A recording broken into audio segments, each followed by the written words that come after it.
Tonight, 2021 brings us back to Cougar Stadium for the final time in 2021. Grayson County comes in with their heads between their legs, trying to bounce back from a loss against Owensboro last week. A rematch with the Red Devils stands next week, but right now all the attention is turned to the Hart County Raiders. Grayson County and Hart County moments away from getting underway. And a good evening and welcome here to Grayson County High School for tonight's coverage of Grayson County Cougar football here on Leitchfield's Country Station 103.9 The Moose, and also live on K105 Digital Productions. Sam Gormley with you here tonight. We appreciate you taking the time to join us here on the Locker Room Show. Coming up on the Locker Room Show, we're going to introduce you to both the 5-4 Hart County Raiders and the 4-5 Grayson County Cougars, as Hart County enters with that 5-4 record, which is their most wins in a season since 2018, and only the third time with 5+ wins in a season in the last 10 years. Raiders, though, come in on a 2-game winning streak, as they had a home win against Casey County, and then last week had a win against Community Tennessee.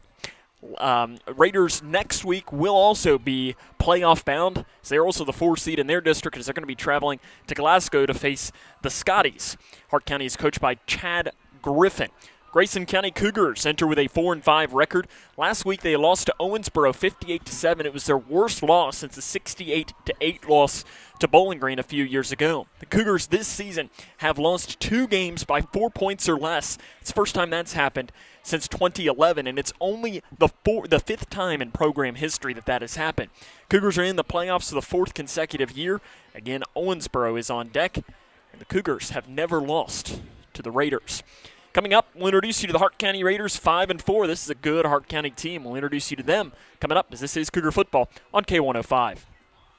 Hi, I'm Janine Lucas with Wilson Muir Bank. Our focus is on building communities, and in many of our markets, agriculture is at heart of those communities. We are proud to partner with local farmers and value your role in Kentucky and globally. Our commitment runs deep because we understand your passion for farming. Many of us are farmers ourselves. Whether farming is your pastime or your livelihood, invite us to your operation or stop by our offices and let us know how Wilson Muir Bank can help you grow. Together we build community. Member FDIC, Equal Housing Lender, NMLS 400246. Future Designs, your complete home building and remodeling center. Future Designs has everything you need from design to delivery and everything in between. From traditional home and building construction materials to the metal roof and siding division, you'll find it at Future Designs. Quarter paint is also available at Future Designs. Start at the foundation of any project and work your way up with Futures. You'll find the product, service, and advice needed for a strong structure. There's a reason they call it the builder's choice. Find out why at Future Designs on Quarry Road in Litchfield. We, the people, are guaranteed 5 freedoms in the First Amendment. Freedom of speech. Freedom of religion. Freedom of the press. Freedom to peaceably assemble. Freedom to petition the government. Only the United States has these 5 freedoms so simply bound together and guaranteed. Think first. Learn more at thinkfirstamendment.org. Connection. It's the name of the game in Grayson County schools. Connection with students, with colleagues, with community, through relationships, through partnerships, through small daily acts, through high-impact programs at all levels. Connections that teach, that encourage, that build confidence, that show together we can, preparing students for life, equipped with real and real-world skills for success. Together, we are GC Connected. 246. Here we go. Cougar football on K105. Welcome back here to Cougar Stadium, where the Grayson County Cougars are welcoming in the Hart County Raiders, who enter with a record of 5-4. Keaton Walters is the Raiders' starting quarterback, 31 of 56, 451 yards, and 5 touchdowns with 4 interceptions. Dustin Butler is their leading rusher. In fact, we should probably start with saying this. Hart County, they're going to run the ball. They're going to run the ball a little bit more, and guess what they're going to do after that? Yeah, they're going to run the ball. That's just what this offense is centered around. 300.7 rushing yards per game. They're averaging 7.6 yards per carry. Dustin Butler, the leading rusher, 83 carries for 726 yards and 7 touchdowns. Jordan Bradley is second on the team with 72 carries for 710 yards and 4 touchdowns. J.D. Crump has the most carries on the team, 110 for 630 yards and a team-high 10 touchdowns. Clark Rexroth is fourth with 57 carries for 494 yards and 4 touchdowns. Rexroth is also the leading receiver, 12 catches for 185 yards and a touchdown. Bradley out of the backfield second, 7 catches for 143 yards and 3 touchdowns. That's an average of 20.4 yards per catch. Scoring offense, 24.9 points per game. Last week, they scored 54 points against Community Tennessee, which was their most in a game since September the 21st of 2018 when they scored 60 points in a game. Defensively has kind of been the question all season long for Hart County, only giving up 22.8 points per game, but they've allowed their defense has played much better in the past couple of weeks as they've allowed a combined 20 points in these last 2 games. They give up 160 yards per game on the ground, 84 through the air. Jackson Shoulders and Andy Milby are their team's leading tacklers. They've had 7 sacks. Joshua Crump leads in that category with 4 of them. 3 others have 1. And another thing that they've been very good at is forcing turnovers, as they've had 9 interceptions and 6 fumbles. Shoulders leads the way with 3 interceptions, with Chandler Hudgens and Clark's Rexroth each having 2. Dylan Griffin is the defensive coordinator for Hart County. Jacob Mabe is the team's kicker. He's 12 of 17 on PATs and hasn't attempted a field goal. He also played soccer for the Raiders football team. Grayson County enters with a record of 4-5. Owensboro is on the horizon, but right now their attention is on Hart County. We'll introduce you to the Cougars coming up. This is Cougar football on K105. Hey, boss. Okay. Said I'm fine. See you in the morning with the frosted Superman, but it wasn't on it. And we lost it. In my head, in my head, in my head. We were underlay in my head. Hey, son. Hey, Bob. You know you can talk to me. Yeah.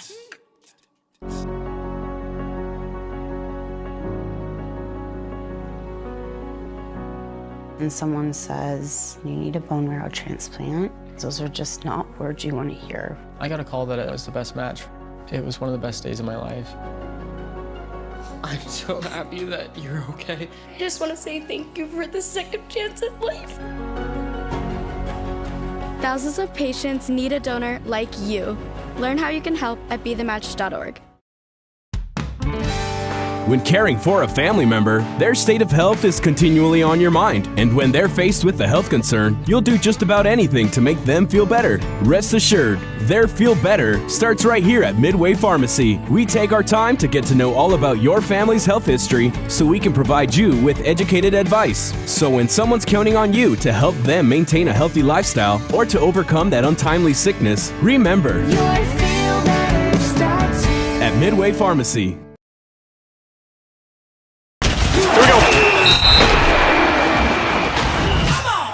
Cougar football on K105.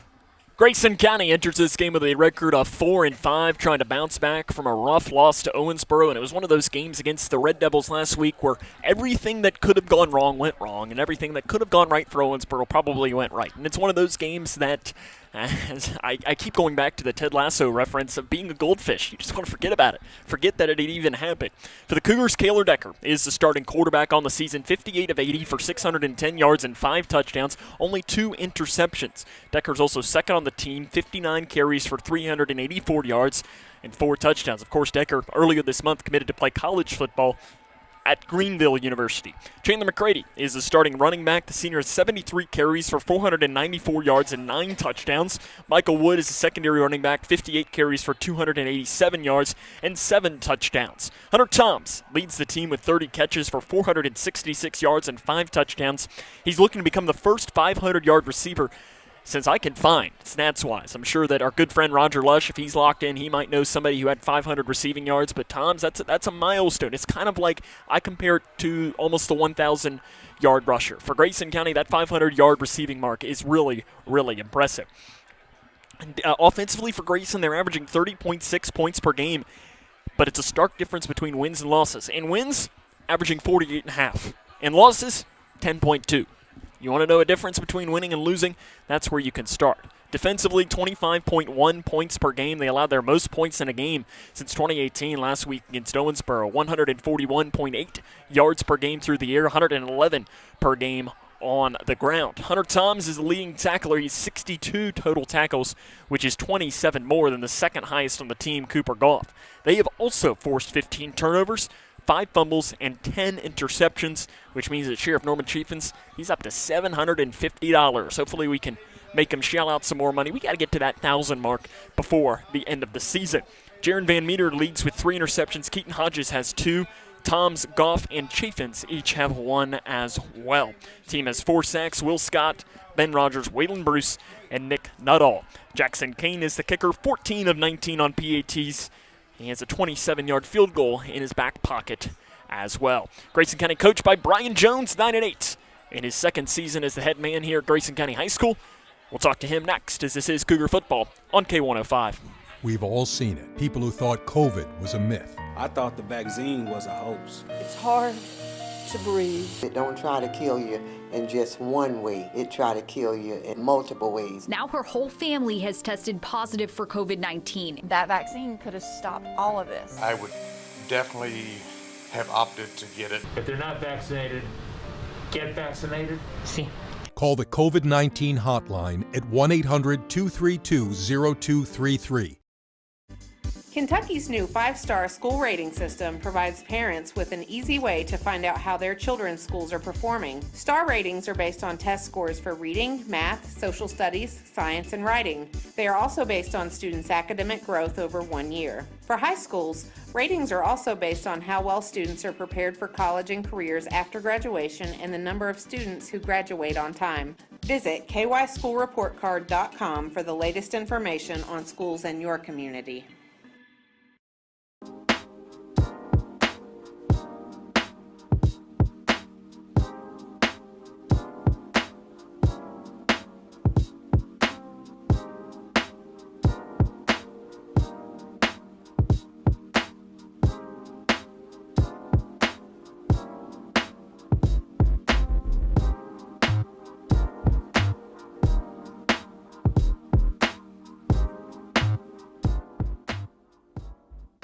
Connection. It's the name of the game in Grayson County schools. Connection with students, with colleagues, with community, through relationships, through partnerships, through small daily acts, through high impact programs at all levels. Connections that teach, that encourage, that build confidence, that show together we can, preparing students for life, equipped with real and real-world skills for success. Together, we are GC Connected.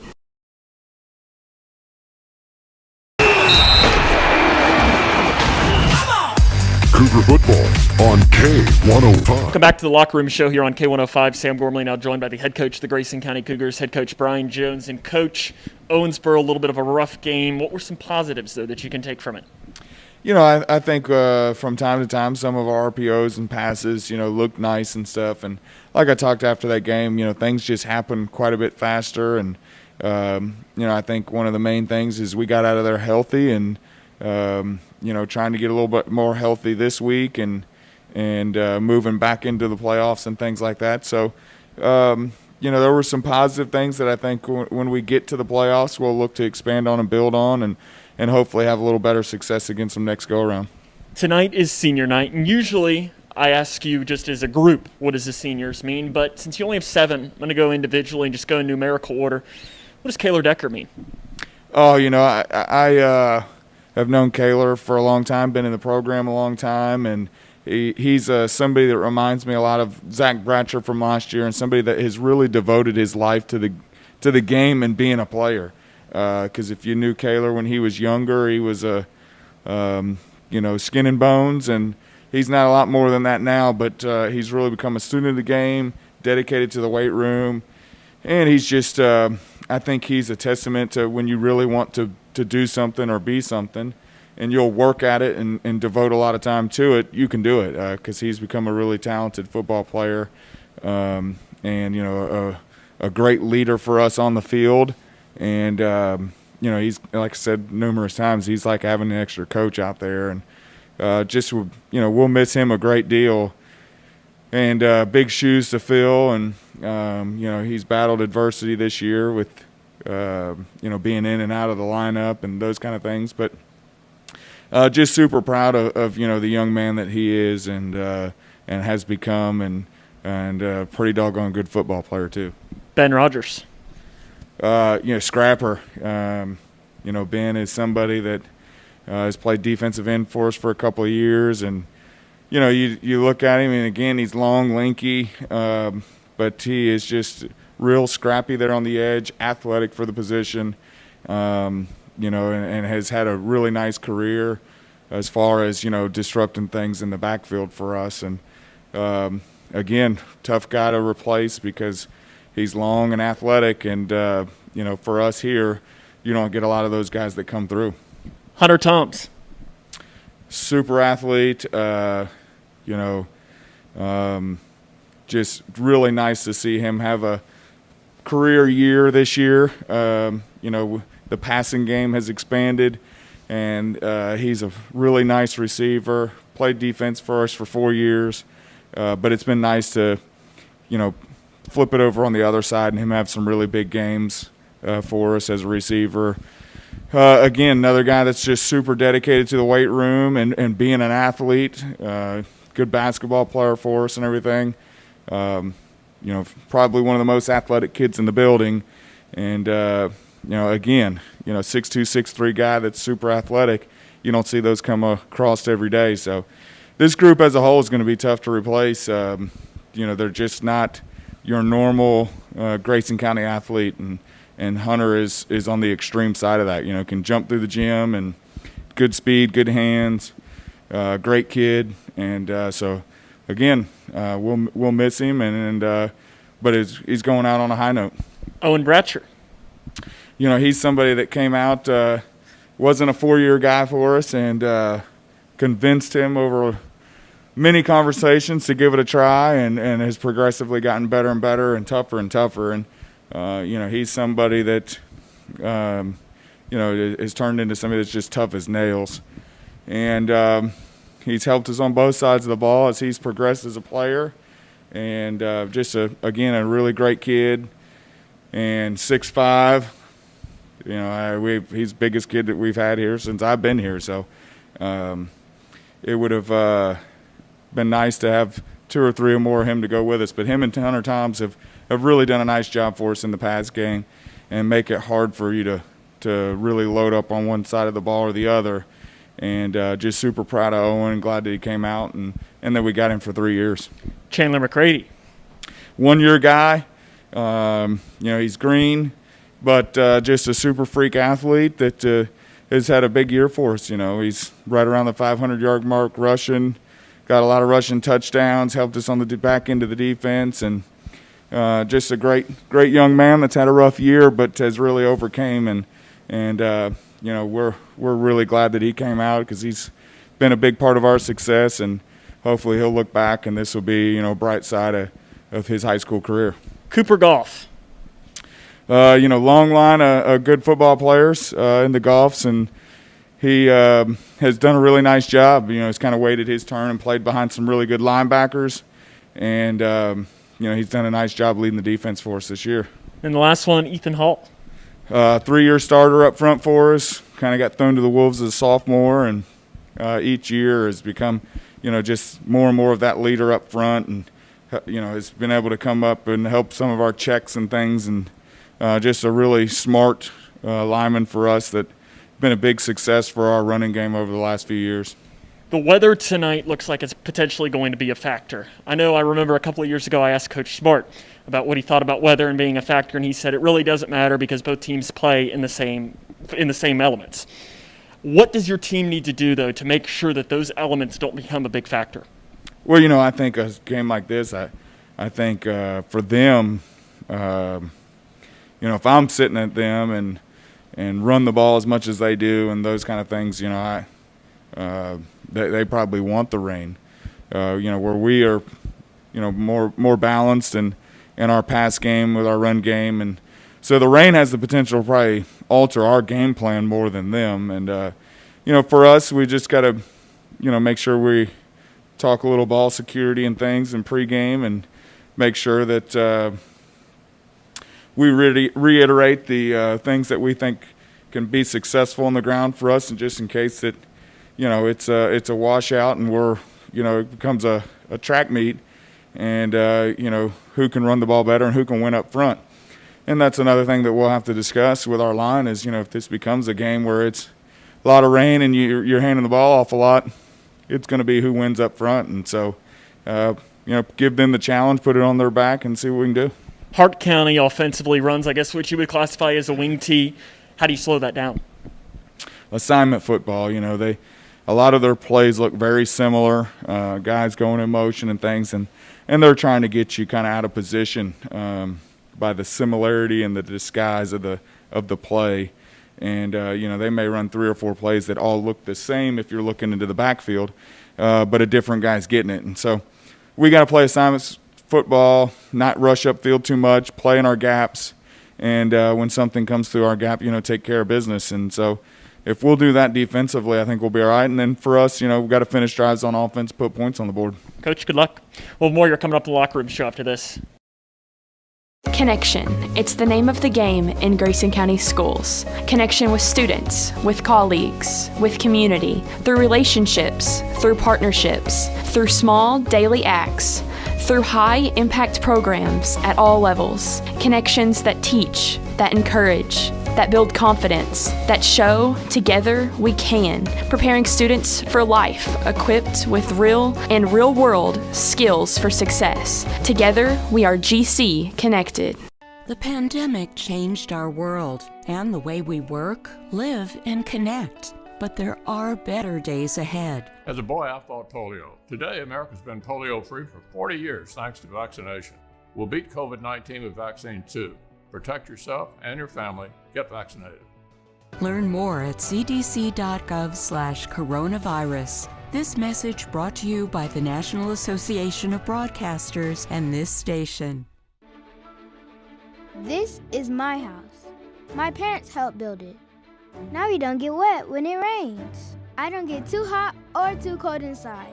I can play with my sister. I can play with my brother. I can play with my mother, my father, my family. This is my house. This is my house. This is my house. This is my house. This is my house. Visit Habitat.org to find out how you can help more families like mine.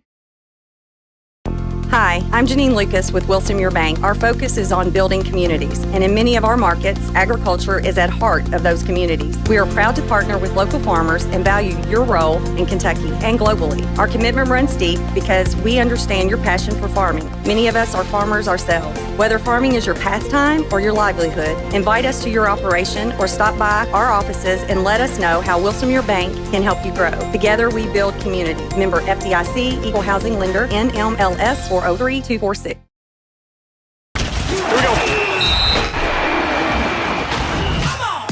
Cougar football on K105.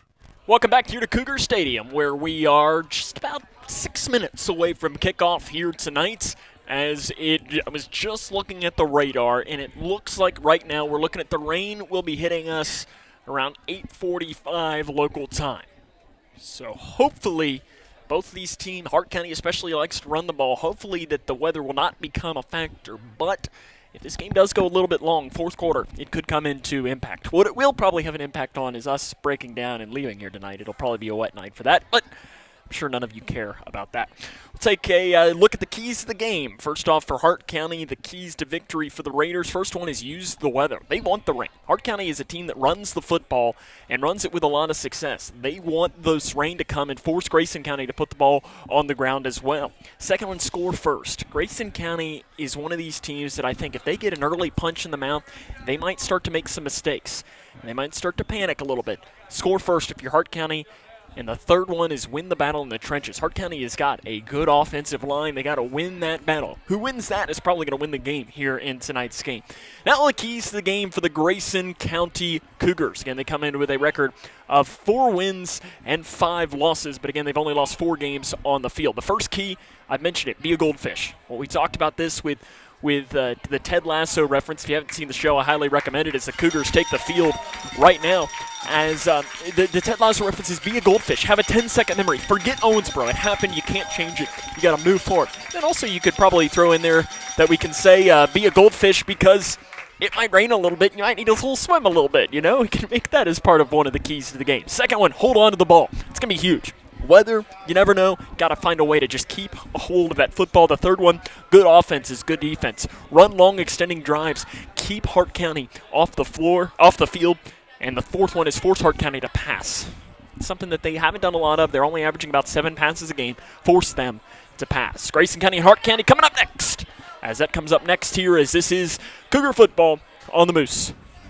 Kentucky's new 5-star school rating system provides parents with an easy way to find out how their children's schools are performing. Star ratings are based on test scores for reading, math, social studies, science, and writing. They are also based on students' academic growth over 1 year. For high schools, ratings are also based on how well students are prepared for college and careers after graduation and the number of students who graduate on time.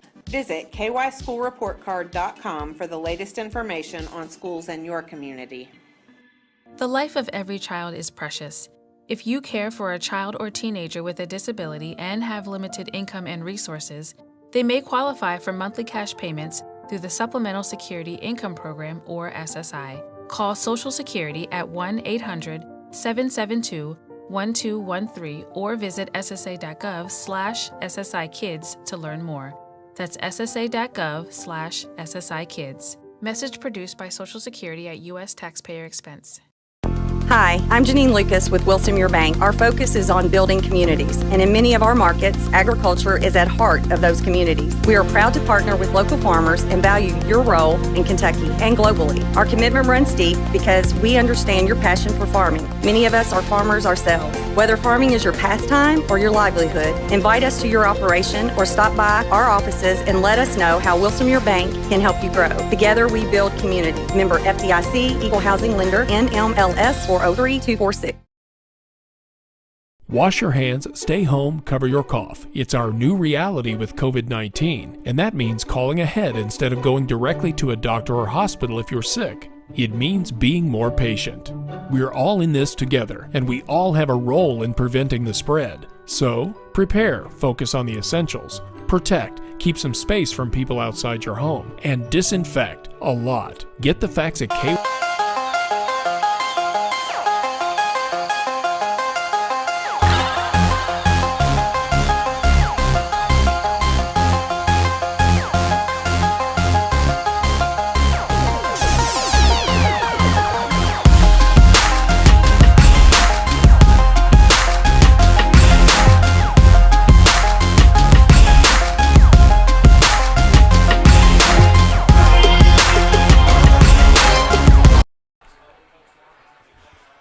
It's time for football in Leitchfield. Grayson County and Hart County getting ready. It's the regular season finale for the Grayson County Cougars next week. They will be traveling in the playoffs to take on Owensboro. Hart County also will have a playoff game next week as they will make the trip to Glasgow. Grayson County here it looks like it could be a little bit of a rainy night. The wind is blowing right in our faces, so it's kind of blowing across the field right now. So elements could have a factor here today as Hart County is going to be kicking this one away to Grayson County from left to right. Jacob Mabe is the team's kicker. Back deep to return for Grayson County is Jaron Van Meter and Chandler McCready. McCready has returned a kickoff for a touchdown this season, and they are going to kick it to him, and he's going to pick it up on a bounce at about the 18-yard line. McCready comes back here towards the near side as he crosses the 30, across the 35, comes back here towards the near side, stiff arms a man at the 40. He's across the 50, and he's brought down by one man down to the 43-yard line. What a return by Chandler McCready, as in there on the tackle for Hart County was Jackson Shoulders. So Chandler McCready, a great return there as they're only going to give him the ball down to the 45-yard line. That's where Grayson County is going to start off with Kaylor Decker, the starting quarterback for the Cougars. On the season, 58 of 80 for 610 yards and 5 touchdowns, only 2 interceptions. He's also rushed 59 times for 384 yards. Owen Bradshaw goes in motion from the left side to the right side. It's the shotgun formation for Decker. He will hand it off to McCready, who slips in the backfield. Looked like he was slipped up by Logan Boone, the freshman. He was the only man in the backfield, and because of that, McCready is going to be dropped for a loss. So it'll turn out to be 2nd down and 12 for Grayson County. The ball is going to be placed on the Hart County 47-yard line. Not the way Grayson County wanted to start off with. Decker, though, when this offense gets moving, we have seen it become very, very good this year. But then we've also seen it stall at times. Just curious as to which Grayson County offense shows up in tonight's game. 45 seconds in here tonight. No score between Grayson County and Hart County. Decker in the shotgun. And it is going to be another handoff on the sweep to McCready. He's across that far side and gets down to about the original line of scrimmage down to the 45-yard line. The Grayson County starting lineup on offense. It's a new-look offensive line as the Cougars are without Ethan Holt. And Ethan Hall is shifting from center to left guard, as Sawyer Drake is the left tackle. Hall, the left guard. Will Scott is in at center. Waylon Bruce, the right guard. Tanner Finley in at right tackle. Decker, McCready, Wood is your backfield. You also see Van Meter, Bratcher, and Toms as your wide receivers. They're going to spread it out. Decker in the gun. Minute and a half into tonight's game. A little bit of a low snap. Decker's going to roll down here towards the near side. Avoids a tackle in the backfield. Flips a pass, and it is going to be caught to Toms. And he gets down to the 35-yard line, fighting forward, and is shoved backwards. But a penalty flag is thrown. And this was really close to Decker being past the line of scrimmage when he threw. But he just kind of flipped the pass off. And let's see if they're going to say that he was past the line of scrimmage. It appears that that is what it is going to be called by the official. It is an illegal pass called against Grayson County. It was really close. It was really close for Decker, and it was one of those that I think if we had, challenging and all of that here in high school football, might have been one that would have been challenged. But instead, it'll just be a loss of 5 yards. So the ball will be snapped from the 50-yard line. Grayson County needs to get it to the Hart County 35. It'll be 3rd down and 15. Michael Wood goes out wide to the right side. Van Meter down here to the near side. Toms and Bratcher on each side of the line. They're going to blow the whistle. McCready in the shotgun formation. Right to the right of Decker. Decker, 3-step drop, steps up in the pocket. He's going to throw deep, and he overthrows his receiver. He was looking for Bratcher down the seam, but he overthrew Bratcher by about 12 yards. And presumably Grayson County will be forced to punt this one away. It's going to be 4th down and 15, and that is exactly what they will do. Not the way Grayson County wanted to start this game off after a great kickoff return by Chandler McCready as he carried that one down to the 45-yard line as it was about a 35-yard return, but the Cougar offense stalls. Tom's back to punt this one away for Grayson County. And for being the starting wide receiver, Tom's has really let a couple of punts go that are pretty decent. He gets this one away. It's a line drive spinning like a top kick that is going to be picked up on a bounce, bobbled at first and picked up at the 16-yard line. And out on the far side goes Hart County across the 20, outside the numbers. And he still keeps the legs moving. Looks like he gets up to about the 25-yard line. So Toms punts that away, and it was really about a 35-yard punt, but a nice return taken up to the 26-yard line. Hart County takes the field. Keaton Walters is the Raiders starting quarterback, 31 of 56, 451 yards, 5 touchdowns, and 4 interceptions. As they run pretty much the wing T offense. It'll be 1st down and 10 for Hart County. They're going to run the wing T, and they have 4 running backs that the ball could go to. It could go to Dustin Butler, Jordan Bradley, J.D. Crump, or Clark Rexroth, as the ball is placed at the Hart County 26-yard line. Grayson County defensively, they just got to find a way to just slow down. And like I said in the open, be a goldfish. Forget the defensive performance last week. Owensboro is a really good team. I'm not taking anything away from Hart County. Hart County is a really good team as well this year. They are much better, much improved since the last time Grayson County saw them. But this is not Owensboro. And Grayson County needs to try and remember that this is a team that they can compete with. It should be a great game. As Hart County going under center is Walters. He's got the 2 wings to his left and to his right. One of the wings is going to go in motion from the near side. They're going to hand it off to the fullback who carries it up the middle. And he stopped after a pickup of maybe 1 or 2 yards on the run. This looks like that run went to Crump.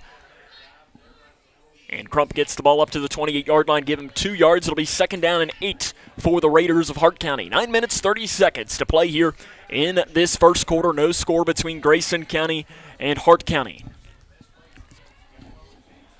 It'll be the shotgun formation. No, Crump does remain under center. And they've got 2 running backs behind him. It's going to be a handoff to Bradley. Bradley tries to get across that far side. He gets up to the 30-yard line before being shoved out of bounds by Toms for Grayson County. The ball goes to the 30-yard line. It'll be 3rd down and 7. Grayson County defense, they got a big man in there as well, a big name returning, Ben Rogers, who's probably their best returning defender from last season. Rogers, Scott, Bruce, Bratcher is the defensive line. Your linebackers, Van Meter, Toms, Goff, and Stephen Lee. Your secondary, Michael Wood, Chandler McCready, and Grayson Chaffins. That's the starting lineup for the Grayson County defense, as it'll be 3rd down and 7 for Hart County. The ball placed on the Raiders' 30-yard line. They need to get the ball to about the 37.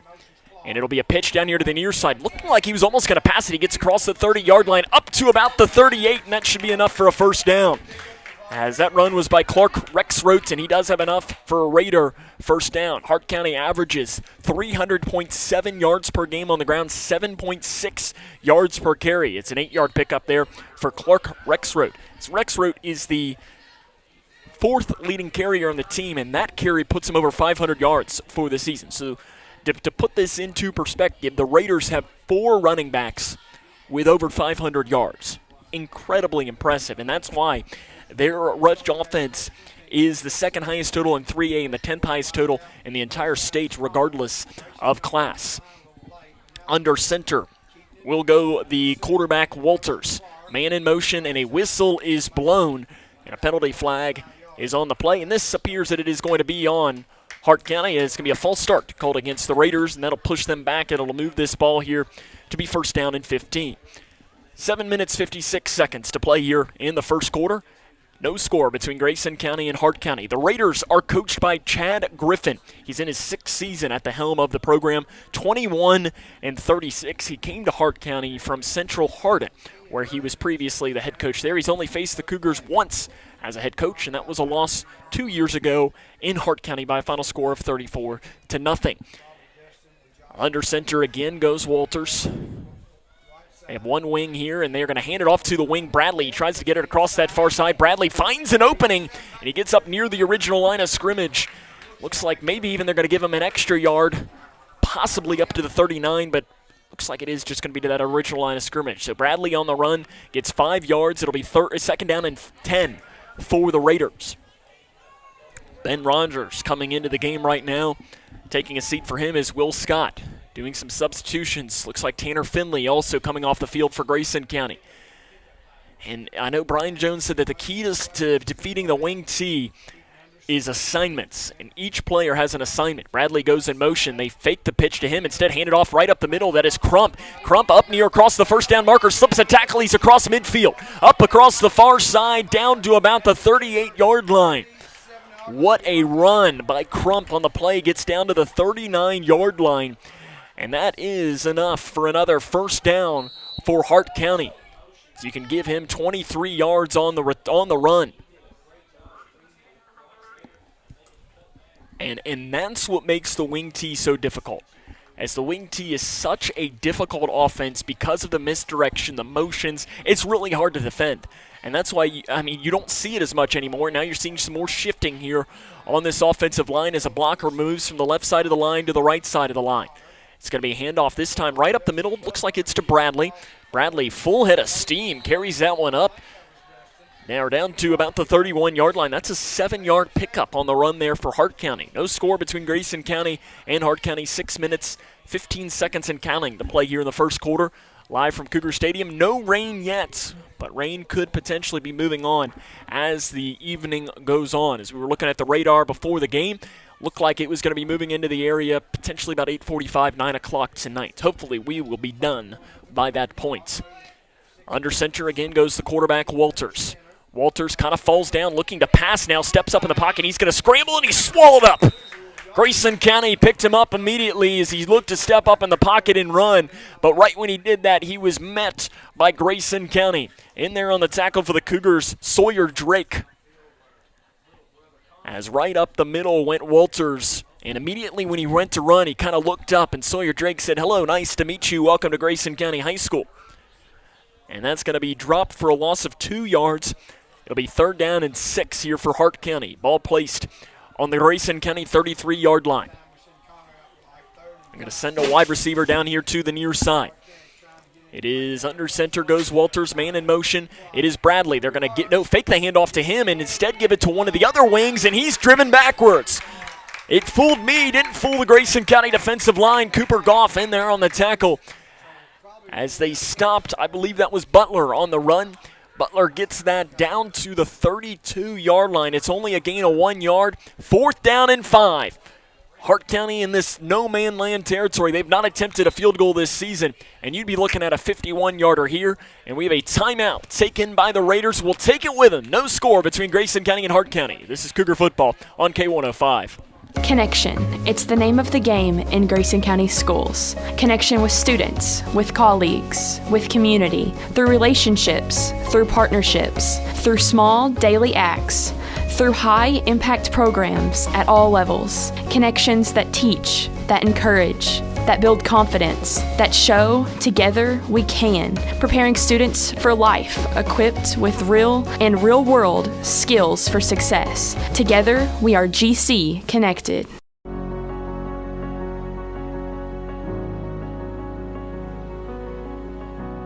And someone says, you need a bone marrow transplant, those are just not words you want to hear. I got a call that it was the best match. It was one of the best days of my life. I'm so happy that you're okay. I just want to say thank you for the second chance at life. Thousands of patients need a donor like you. Learn how you can help at BeTheMatch.org.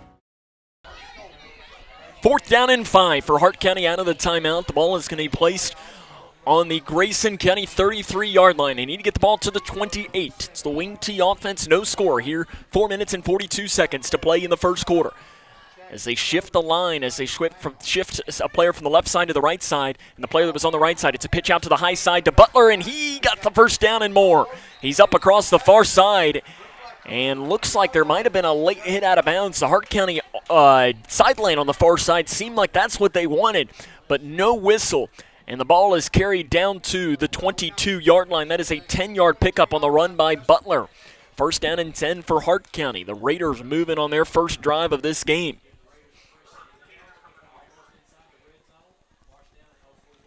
And I mean, Grayson's just got to find a way to slow down this wing T. They did great on those first 3 plays of that drive.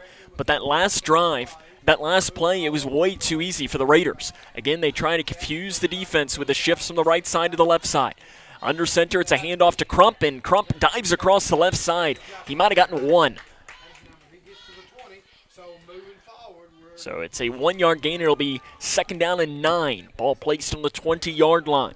3 minutes, 55 seconds to play here in this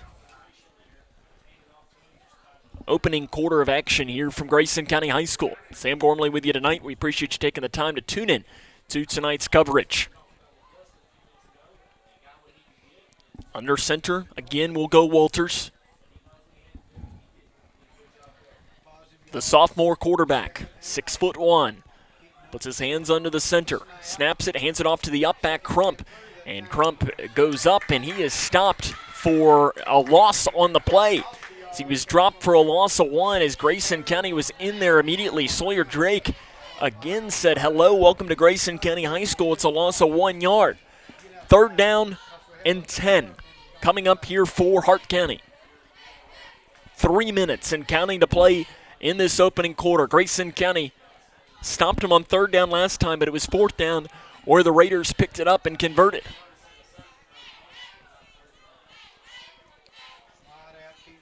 Looks like Walters is going to change the play a little bit. Sends a man in motion from the far side to the near side. Rolls out here to the near side goes Walters. He's looking to scramble. A penalty flag. This one's coming back as Walters gets down to about the 16-yard line before Owen Bratcher slung him down, but it's going to be a hold called against the Raiders. and it'll be 3rd down and long. Got to imagine that Brian Jones is going to decline this one. That's exactly what he's going to do. Or I mean, he would accept this. That is what he's going to do. It would be 4th down and 5 or 3rd down and 20. And I think you got to decline this or accept this one in this situation. They are going to accept it. It'll push the ball back here to the 34-yard line. They need to get the ball to the 11. So that makes it 3rd down in I was going to say 25. This looks like what it needs to be. A really long play here as it's going to be faking the pitch, handing it off to Bradley on the misdirection. Bradley's across the 30-yard line, down to about the 26 before being brought down by Grayson County. Goff in there on the tackle as they run that misdirection, and he faked the pitch out, and Walters just kind of handed it to Bradley all sneaky-like, and that is a pickup of 8 yards. 4th down and, about 14 for Hart County. They don't pass a lot. Walters is only averaging 6.2 passes per game. They did, though, do a lot of 7-on-7 work this summer. In fact, Grayson County didn't compete against them, but they were at the same place that the Raiders competed at a couple of times. Walters looks to pass, steps up in the pocket. He's just going to throw a ball up into the end zone, and it is incomplete, broken up by Grayson County. As Walters just threw up a prayer, and it looks like Grayson Chaffins just did the smart play for the freshman and just spiking that ball into the ground. Grayson County will get the football back after turnover on downs, and that was a 13-play drive that ends in 0 points. Huge for the Cougars. 1 minute, 30 seconds to play here in the first quarter. No score between Grayson County and Hart County. Grayson County offensively went backwards on their last drive. They ended up losing 5 yards. There was a penalty flag in there. They're going to go I formation this time. Decker under center. He's going to hand it off to Wood, who's into the game across the 30-yard line. Wood gets up to about the 32. So doing a change of pace back. No, that was McCready. That was not Wood. It was McCready in there on the run. Butler in there on the tackle. And they're going to place this up to the 33-yard line. So that's a 7-yard run there by the senior Chandler McCready. 2 wide receivers down here to the near side. Again going the I formation under a minute and counting here to play in the first quarter. McCready is the deep back. They're going to pitch it down here to the near side. McCready up to the 25-yard line before being rolled out of bounds by Hart County. And so that'll be 3rd down here and about 1 coming up for Grayson. 2 yards on the run there by McCready. Actually, now they move it back more to the 34, so it'll be more like 3rd down and 2. I thought McCready got his momentum up to the 35-yard line. Decker comes in. Let's see what Brian Jones will draw up here. It's really 3rd down and a long 1, a short 2. Depending on, I guess, really the best way to put it. If the scoreboard had decimal points, it'd be 3rd and 1.5. Bratcher and Van Meter go out to the right side. It's an offset I formation. The senior quarterback Decker under center. They're going to hand it off to McCready, right side, nothing there. McCready might have gotten 1, but he didn't get enough for the 1st down. It'll be to the 35-yard line, and Grayson County presumably will be forced to punt. It's 4th down and 1. The ball is placed on the Grayson County 35-yard line. Brian Jones is keeping his offense on the field. A risky call here for Jones. 20 seconds and counting to play here in the first quarter. Will he let the time run out? I'm not sure what the play clock is at. I think that the Cougars will be forced to snap this one. Grayson County going to go for it. 4th down and inches. Decker under center. 6 seconds on the clock. They are going to hand it off. Right side on the run. Diving forward. It's all going to depend on the spot, but I think he got enough. It's right at the line. 0.8 of a second on the play clock, and I believe he did get enough. The official looks. 1st down, Cougars. He looks it up, and Grayson gets just enough to pick up the 1st down. He needed to get to the 34, and that is exactly where he got. And that will be the final play of the first quarter as Grayson County and Hart County all knotted up at 0. They're going to blow the whistle, and it'll be 0.8 of a second that'll blow it, and that's it. No score at the end of one. This is Cougar football on 103.9 The Moose. Hi, I'm Janine Lucas with Wilson Muir Bank. Our focus is on building communities, and in many of our markets, agriculture is at heart of those communities. We are proud to partner with local farmers and value your role in Kentucky and globally. Our commitment runs deep because we understand your passion for farming. Many of us are farmers ourselves. Whether farming is your pastime or your livelihood, invite us to your operation or stop by our offices and let us know how Wilson Muir Bank can help you grow. Together we build community. Member FDIC, Equal Housing Lender, NMLS 403246. When caring for a family member, their state of health is continually on your mind. And when they're faced with a health concern, you'll do just about anything to make them feel better. Rest assured, their feel better starts right here at Midway Pharmacy. We take our time to get to know all about your family's health history so we can provide you with educated advice. So when someone's counting on you to help them maintain a healthy lifestyle or to overcome that untimely sickness, remember, your feel better starts here at Midway Pharmacy. Welcome back here to Grayson County High School as we get ready to start the second quarter of play. No score. It'll be Grayson County football, first down and 10 with the ball placed on the 34-yard line of Grayson. Actually, it's the 36 as I go back and look at this. So start the second quarter here. No score between Grayson County and Hart County. The ball is placed on the 36-yard line. Grayson was going under the I. This time they are going to go back to the gun here in this situation as they ran the I there to end the first quarter, and they were having a little bit of success running the football, but they're going back to the shotgun formation. Decker, he's going to hand it off right side and spinning up to the 40-yard line on the run for Grayson County. And that was Michael Wood into the game this time for Grayson as that carry takes it up to the 40-yard line. Give him 4 yards on the run. It'll be second down and 6.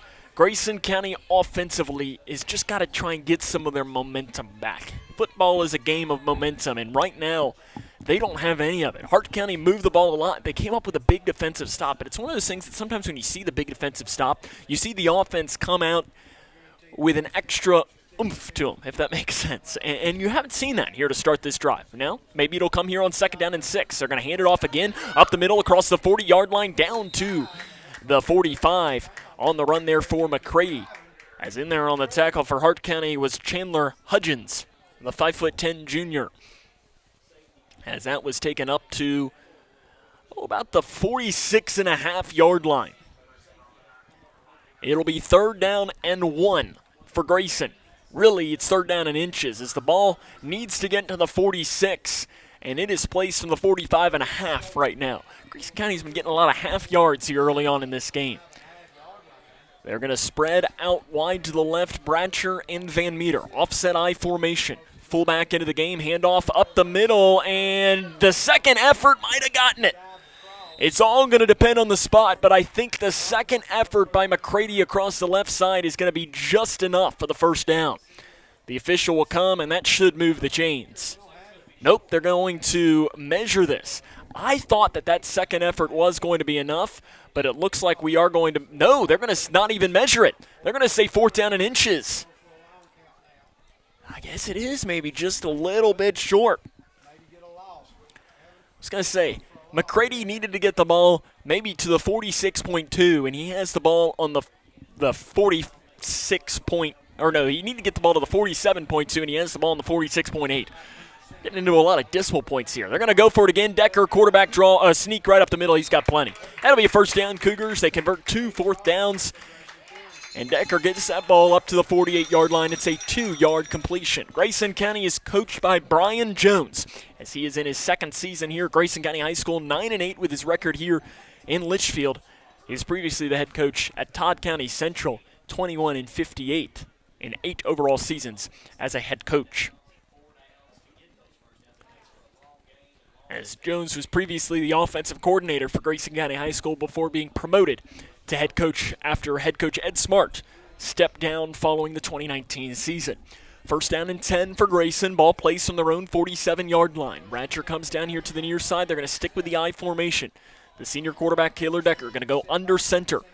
And he is going to fake the handoff to McCready, looking to pass, throws over the middle, pass complete, lowering his shoulder across the 40-yard line, still on his feet, keeps the legs moving, and Toms is going to the end zone. They have not blown the play dead yet. They're saying to keep going, and Toms is running into the end zone. Touchdown Cougars or not. I can't believe they blew the play dead.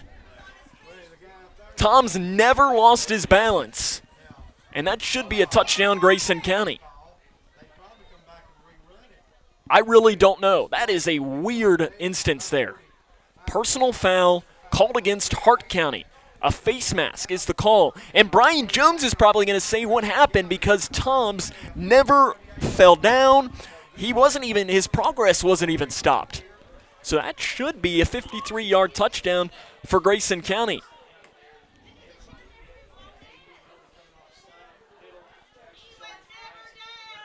I don't know.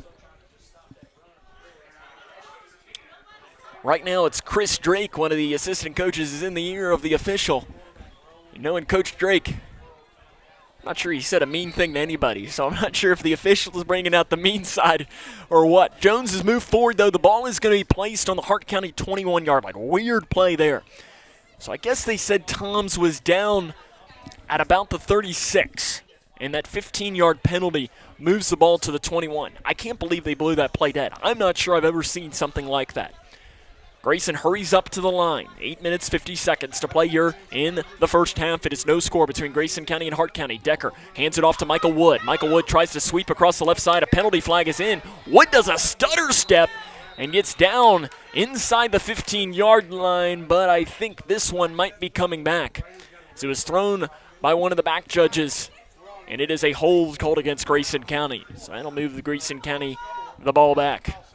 The Cougar faithful aren't necessarily happy with our friends in stripes right now, as the hold is going to make it be first down and long for Grayson.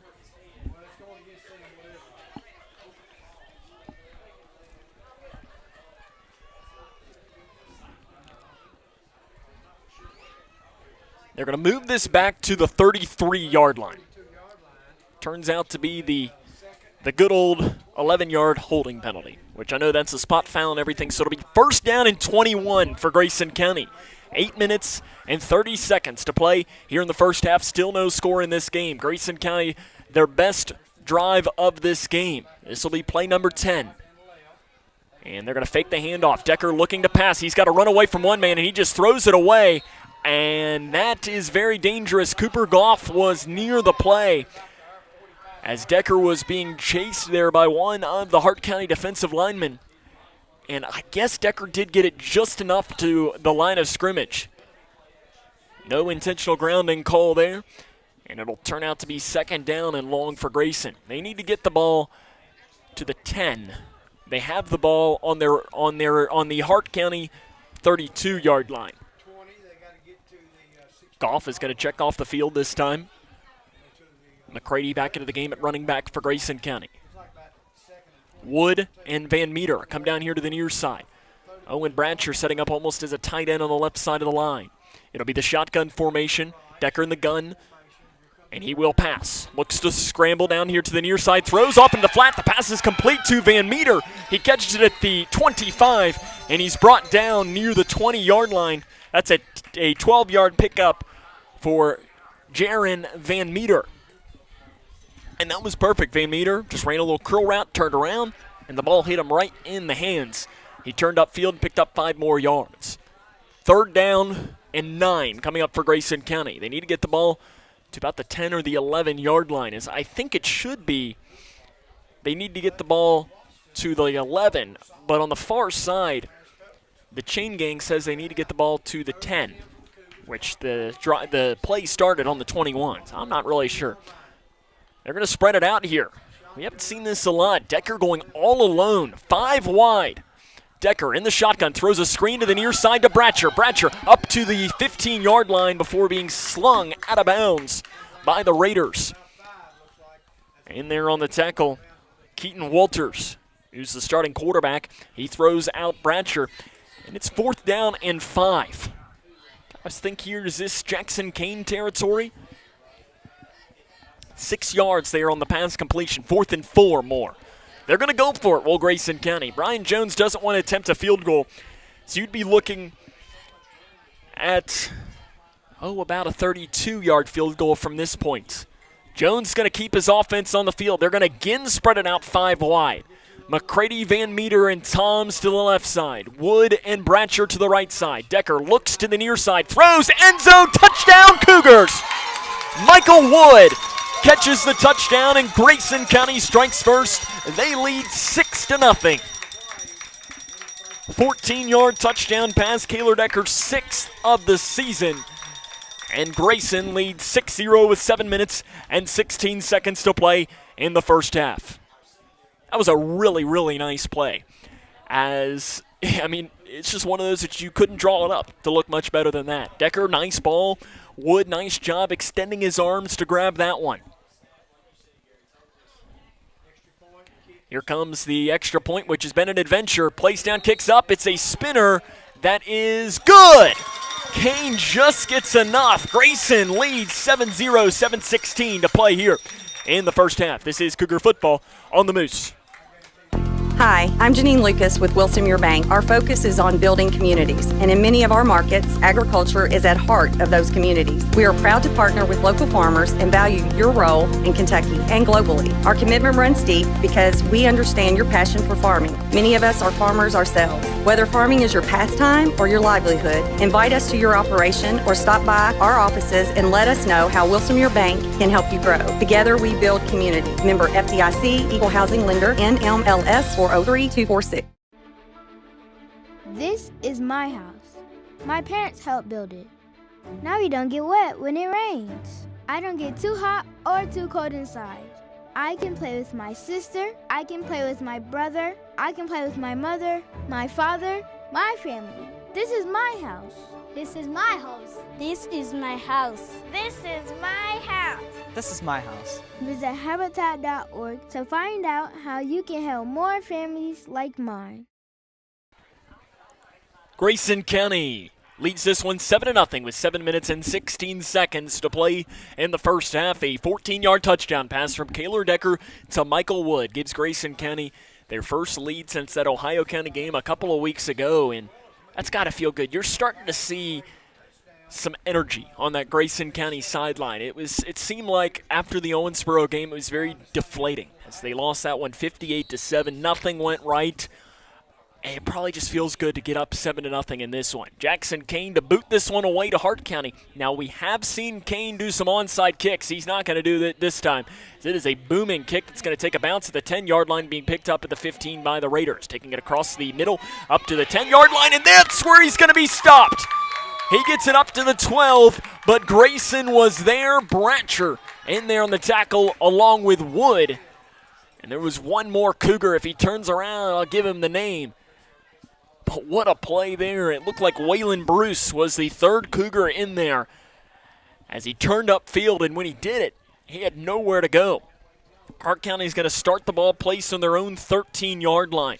They've not touched the ball in quite some time.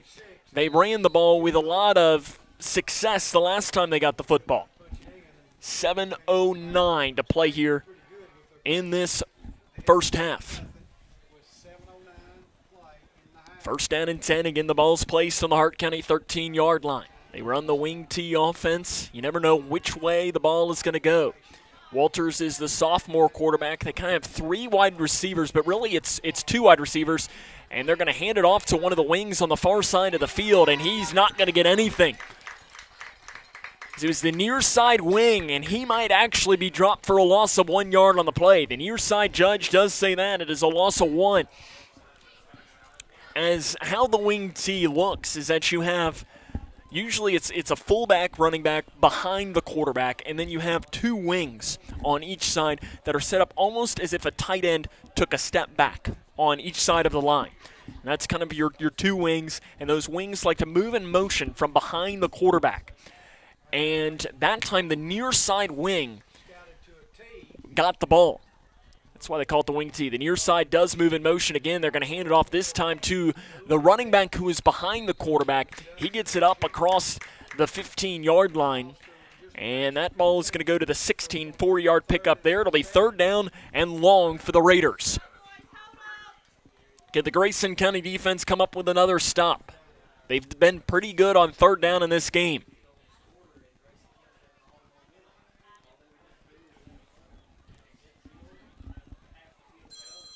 They're going to quickly break the huddle.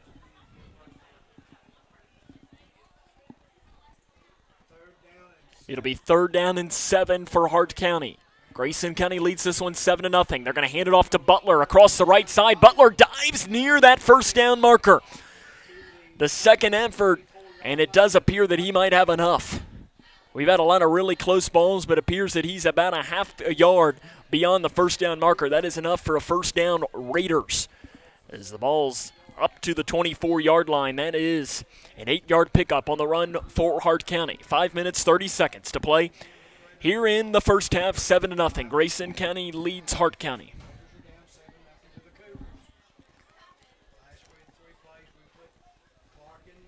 They're going to hand it off here on the sweep. Coming here to the near side, trying to get outside the numbers. A penalty flag as this one's coming back. As a hold is going to be called on the left tackle. As that handoff was to Bradley. And he got a lot of extra space out of nowhere. And the reason that he got so much extra space is because his left tackle got a little bit too much of the jersey. I believe that was Caden Trent, the 5'10", 235-pound junior.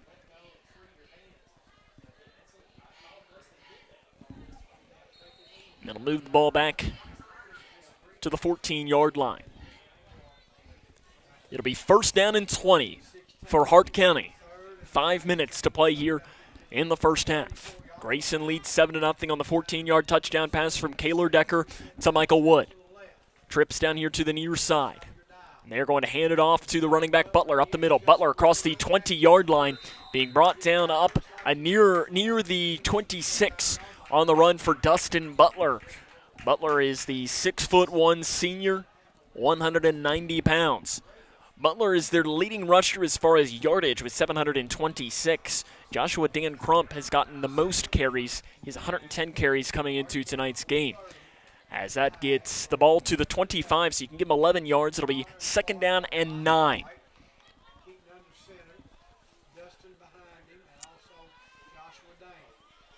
You've got Crump and Butler in the backfield. They're going to hand it off up the middle to the 35, and that'll be another 1st down for Hart County, and a late penalty flag comes in.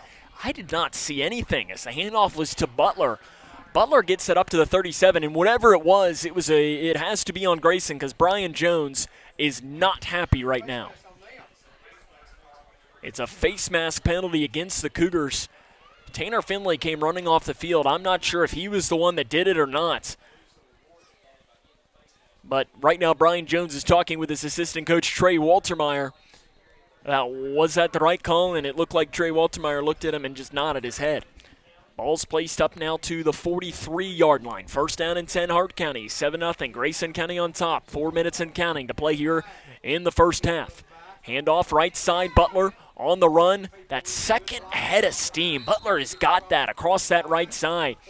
And he gets it to the 47-yard line. And that'll be enough for about 4 yards for the run for Dustin Butler. That's the thing with Butler is it seems like Butler is going to be dropped for losses on a bunch of these runs, and somehow he just kind of squirts through and picks up some more yardage. 2nd and 6. Ball placed in the Hart County 47-yard line. 2 wide receivers down here to the near side. Walters under center, and a timeout is whistled on the far side of the field, whistled by the Raiders.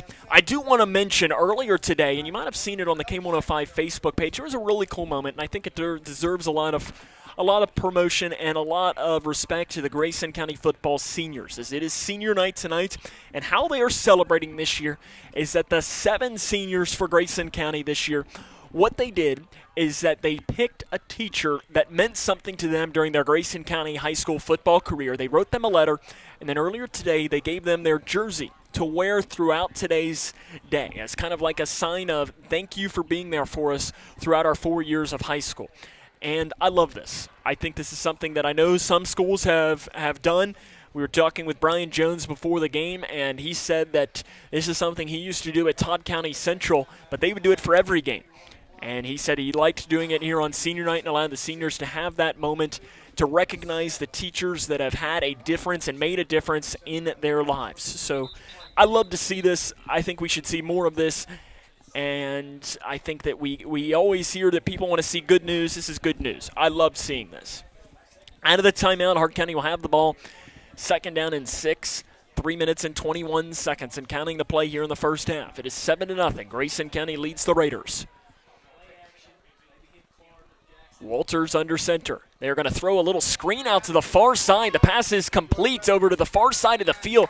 And this is actually going to go down as a run. It was a pass thrown, but it was way behind the line of scrimmage. So that is going to be a run, and the run picks up about 2 yards up to the 49-yard line. It'll be 3rd down and 4 for the Raiders. Under 3 minutes and counting to play here in the first half. Can the Grayson County defense come up with another stop? Walters under center. Man in motion. The ball is out, and they're just going to have to follow down on top of it. And the ball just kind of rolled out, and it was just the quarterback, Walters, that had to do something. And he just fell out on top of it, and that's going to push the ball back to the 45-yard line, and it looks like the Raiders are now going to be forced to punt the ball away. What was going to be 4th down and short now turns out to be 4th down and 8. I think this is probably a good call by Chad Griffin. I am surprised, though, that Brian Jones with 3 timeouts isn't taking one here. He's going to let this clock roll as we approach the 2:10 mark. They're going to snap it, though. Hart County doesn't really take the entire clock. It is a punt straight up into the air. And it might have been partially blocked, but it takes a huge Hart County bounce, and it is going to roll down to the 39-yard line. As when it was kicked, it looked like it might be lucky to go 5 yards. Instead, it goes 16 for the Raiders. Grayson County going to take over on their own 39-yard line. 2:01 to play here in the first half of play. Grayson leads Hart 7-0. Let's see what Grayson can draw up here. They had some success passing last time. Will they go to the air again? But you've got 2:01 and you've got a cabinet full of timeouts. They're going to go shotgun. Decker in the gun. Looks like McCready is the running back to his right. Decker quickly throws over to the far side. Incomplete as the ball hits the ground. Hart County player comes in and makes contact, and some of the Grayson County faithful wanted a flag there, but there was nothing there as the player was just making a play on in the occasion that the Cougar receiver, I believe that was Van Meter, did make the catch. 1:57, so only a few seconds come off the clock. 2nd down and 10 coming up for Grayson.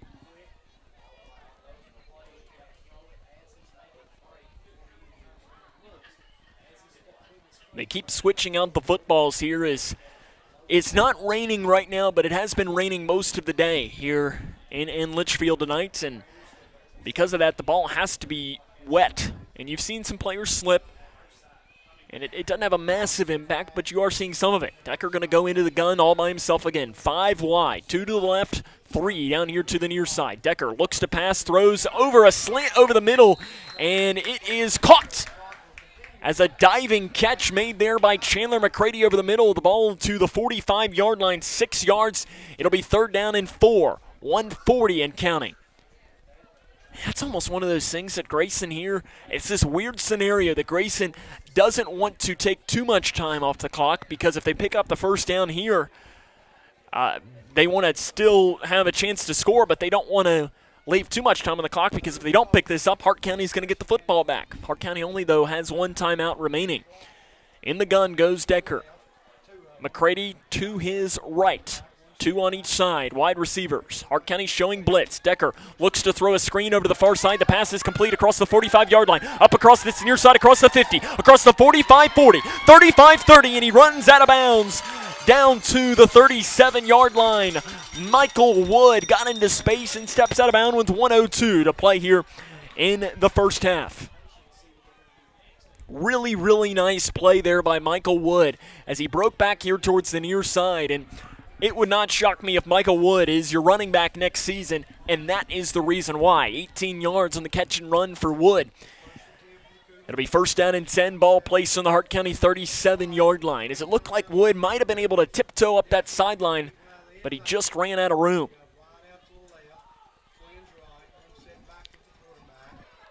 1:02 to play here in the first quarter, in the first half. Decker, a little bit of a low snap, spins out to the far side, looks to pass. Now he's going to throw the ball away as he was met and speared by one of the linemen for Hart County who got off his block, and Brian Jones not happy with one of his receivers who apparently didn't, and now a penalty flag comes in. A very late penalty. I guess they might call intentional grounding. That's the only thing I can think of. And it's interesting that one of the other officials called it. Usually that's a call thrown by the head official. He's not going to be the one to call it. And Brian Jones is not happy. They are going to call intentional grounding and a loss of downs, and I'm not sure that's the right call. I think there was a wide receiver in the area, and Decker was outside the pocket. And it's interesting, though, that the head official was not the official that threw that penalty. That's one usually that the head official throws because he has the best angle of it. They're going to talk this over. I'm not sure that this is official. They might change this call. 4 officials on the far side are talking. Let's see what it is. They are going to say it is intentional grounding called against Grayson County. That's going to move the ball back to the 43. It'll be third down because that is a loss of downs. So it'll be third down and long coming up for Grayson County. I got to imagine that Grayson's going to pass here. I believe it is third down, though, because I believe that is a loss of downs. Decker will pass. He's all alone in the backfield. Steps up in the pocket. He's going to let one fly. He's got Van Meter, and it is incomplete. As Van Meter had an eye on it, but Toms came up to try and make a catch on that one as well. And when Toms did that, it was almost like Toms acted as a quarterback unintentionally, as Toms was just trying to make a play, and that's where you got to have better communication if you're Grayson County. I guess it's remaining third down now.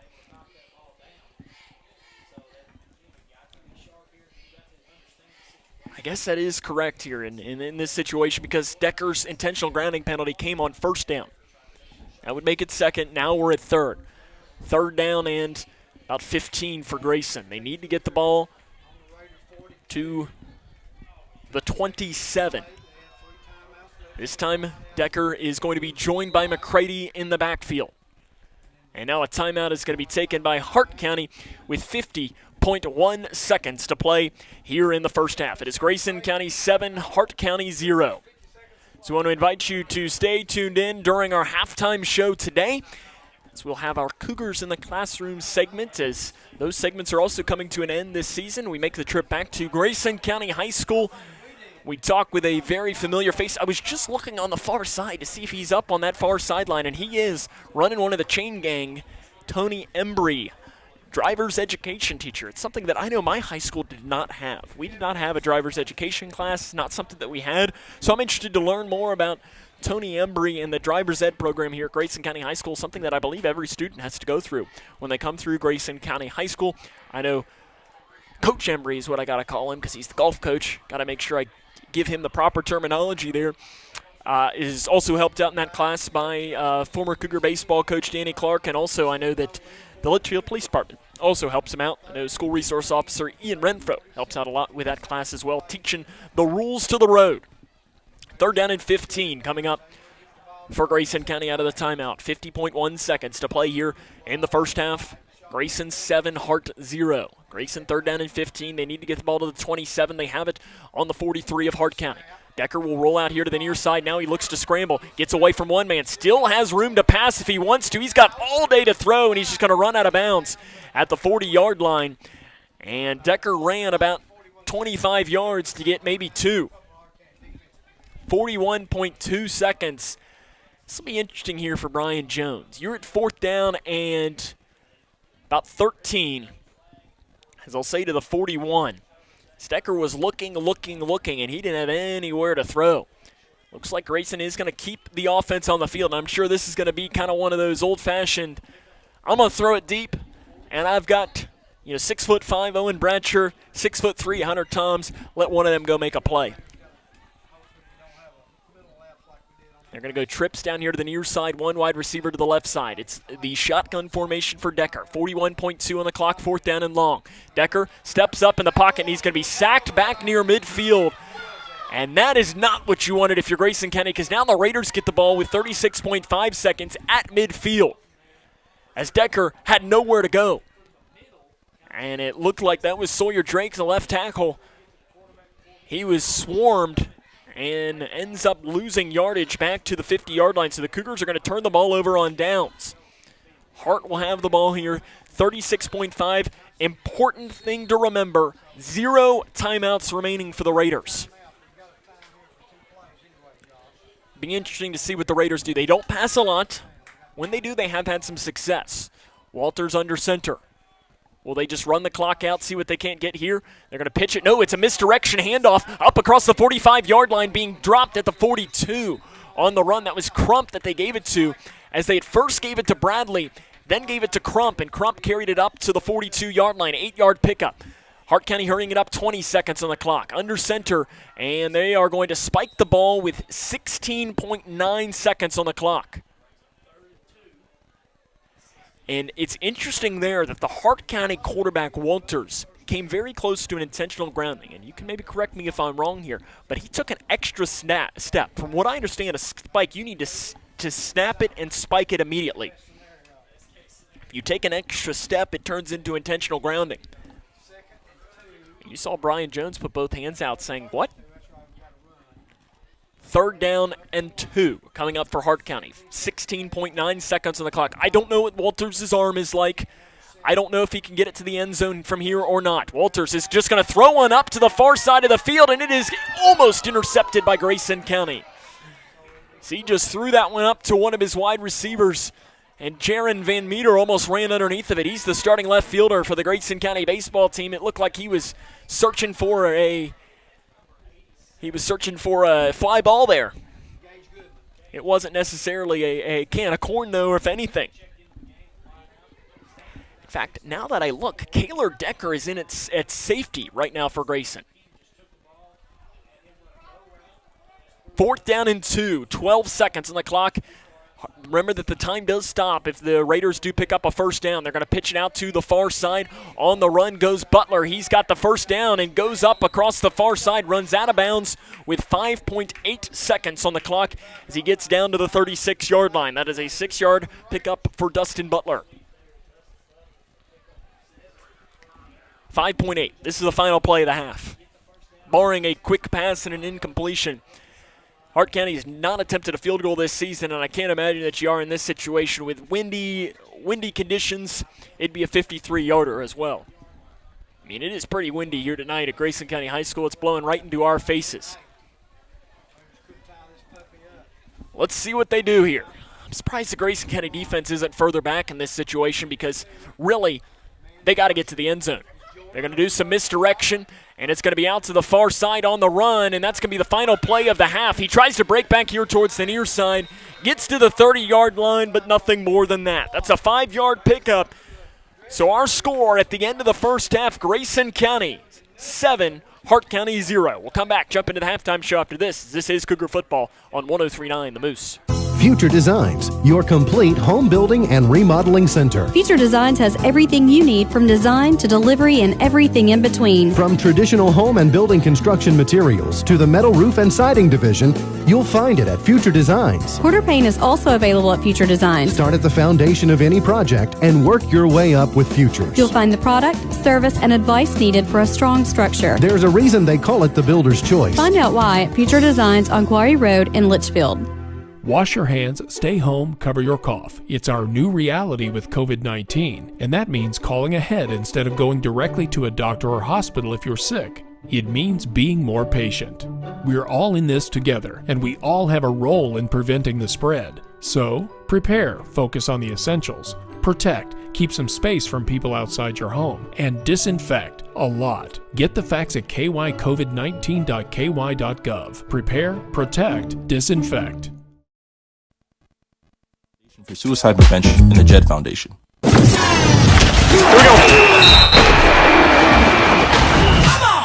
Cougar Football on K105. Welcome back here to Grayson County High School, where it is Hart County on top of Grayson County on top of the Hart County Raiders, 7-0 here at the half. The Cougars got one touchdown, a 14-yard touchdown pass from Kaylor Decker, to Michael Wood. Coming up on our halftime show, I have our Cougars in the Classroom segment. We'll run down some scores from around the region and the scores from this game. That's what we'll do next, coming up here on 103.9 The Moose. Hi, I'm Janine Lucas with Wilson Muir Bank. Our focus is on building communities, and in many of our markets, agriculture is at heart of those communities. We are proud to partner with local farmers and value your role in Kentucky and globally. Our commitment runs deep because we understand your passion for farming. Many of us are farmers ourselves. Whether farming is your pastime or your livelihood, invite us to your operation or stop by our offices and let us know how Wilson Muir Bank can help you grow. Together we build community. Member FDIC, Equal Housing Lender, NMLS 403246. Future Designs, your complete home building and remodeling center. Future Designs has everything you need from design to delivery and everything in between. From traditional home and building construction materials to the metal roof and siding division, you'll find it at Future Designs. Quarter paint is also available at Future Designs. Start at the foundation of any project and work your way up with Futures. You'll find the product, service, and advice needed for a strong structure. There's a reason they call it the builder's choice. Find out why at Future Designs on Quarry Road in Leitchfield.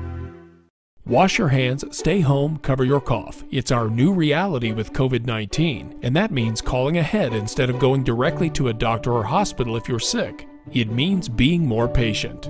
We're all in this together, and we all have a role in preventing the spread. So, prepare, focus on the essentials, protect, keep some space from people outside your home, and disinfect a lot. Get the facts at kycovid19.ky.gov. Prepare, protect, disinfect. We, the people, are guaranteed 5 freedoms in the First Amendment. Freedom of speech. Freedom of religion. Freedom of the press. Freedom to peaceably assemble. Freedom to petition the government. Only the United States has these 5 freedoms so simply bound together and guaranteed. Think first. Learn more at thinkfirst.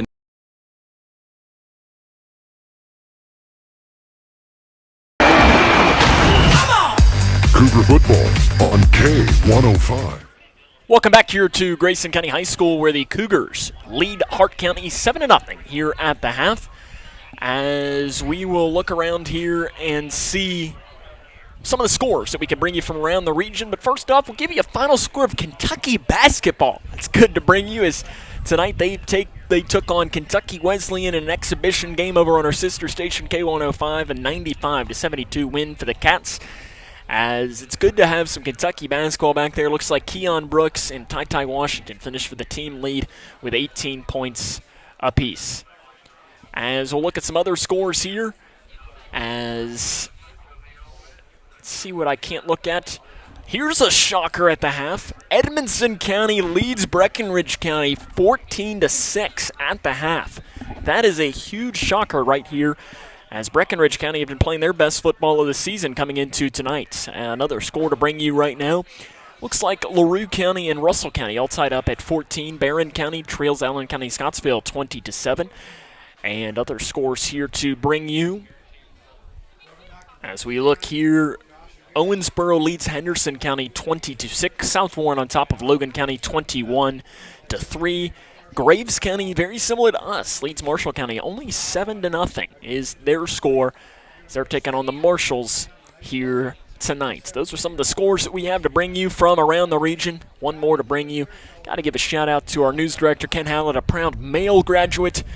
Male leads Manual 17-0. 2 minutes and 43 seconds to play in the third quarter of that game. Our score, though, Grayson County 7, Hart County 0. Coming up, we'll jump into our Cougars in the Classroom segment, where we will learn more about driver's education here at Grayson County High School. That comes up next here on 103.9 The Moose. Connection. It's the name of the game in Grayson County schools. Connection with students, with colleagues, with community, through relationships, through partnerships, through small daily acts, through high-impact programs at all levels. Connections that teach, that encourage, that build confidence, that show together we can, preparing students for life, equipped with real and real-world skills for success. Together, we are GC Connected.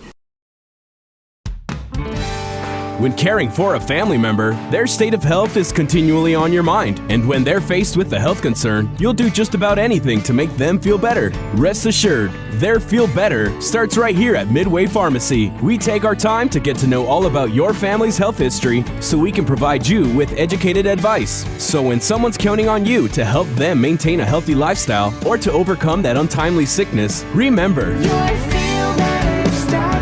at Midway Pharmacy.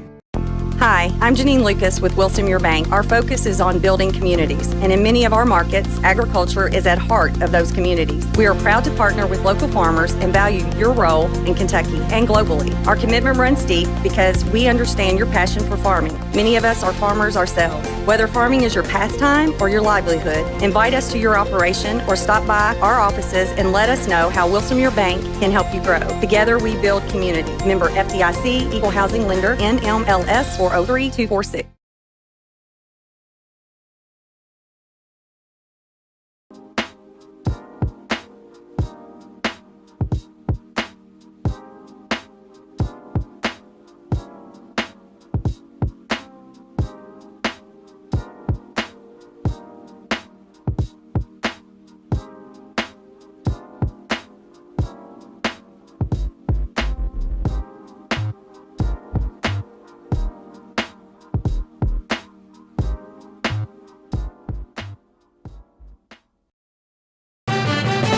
While the Cougar athletic teams get most of the spotlight from the community, it is in the classroom where they first learn to succeed.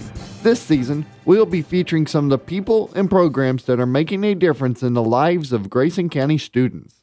Tonight's Cougars in the Classroom, brought to you by McDonald's of Leitchfield, takes us to the Grayson County High School, where students are learning how to drive. Driver's Ed is a program that, like I say, students come in, they're required to have their permit when they start the class.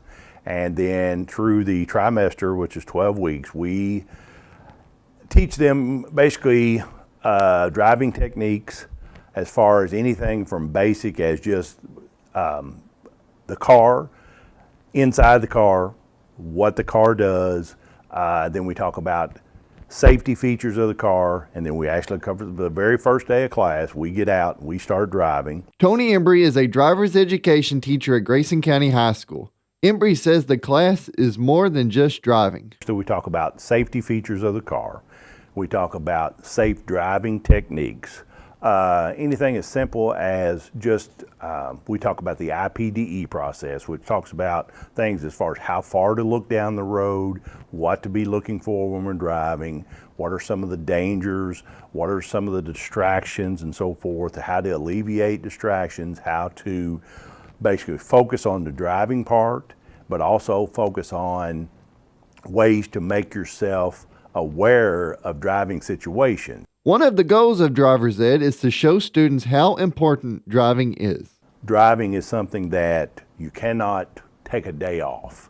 I said, we tell students about how the dangers is. It doesn't matter whether you're going to the grocery store, Walmart, see your girlfriend, grandma and grandpa.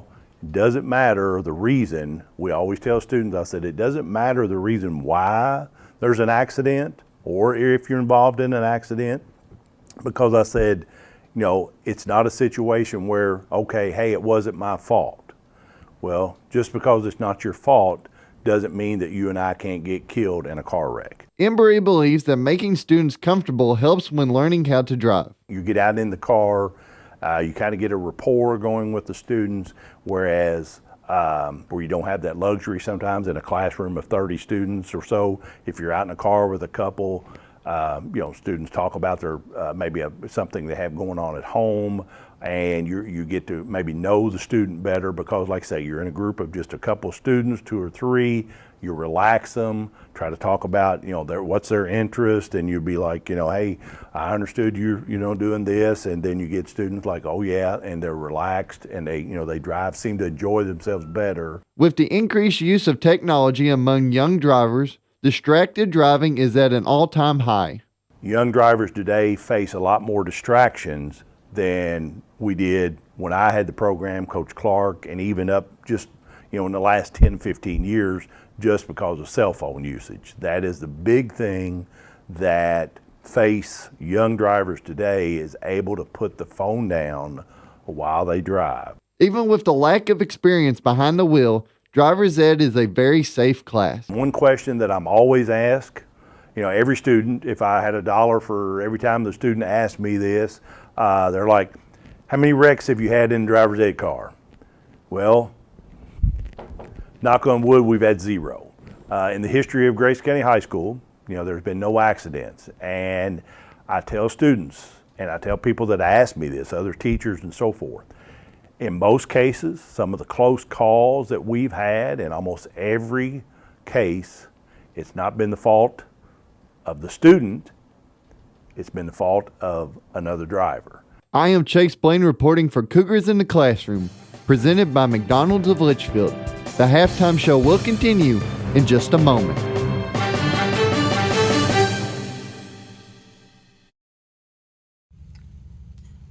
Hey, boss. Okay. I said I'm fine. See you in the morning with the frosted Superman, but it wasn't on it. And we lost it in my head, in my head, in my head. Where you at underlay in my head. Hey, son. Hey, Bob. You know you can talk to me. Yeah.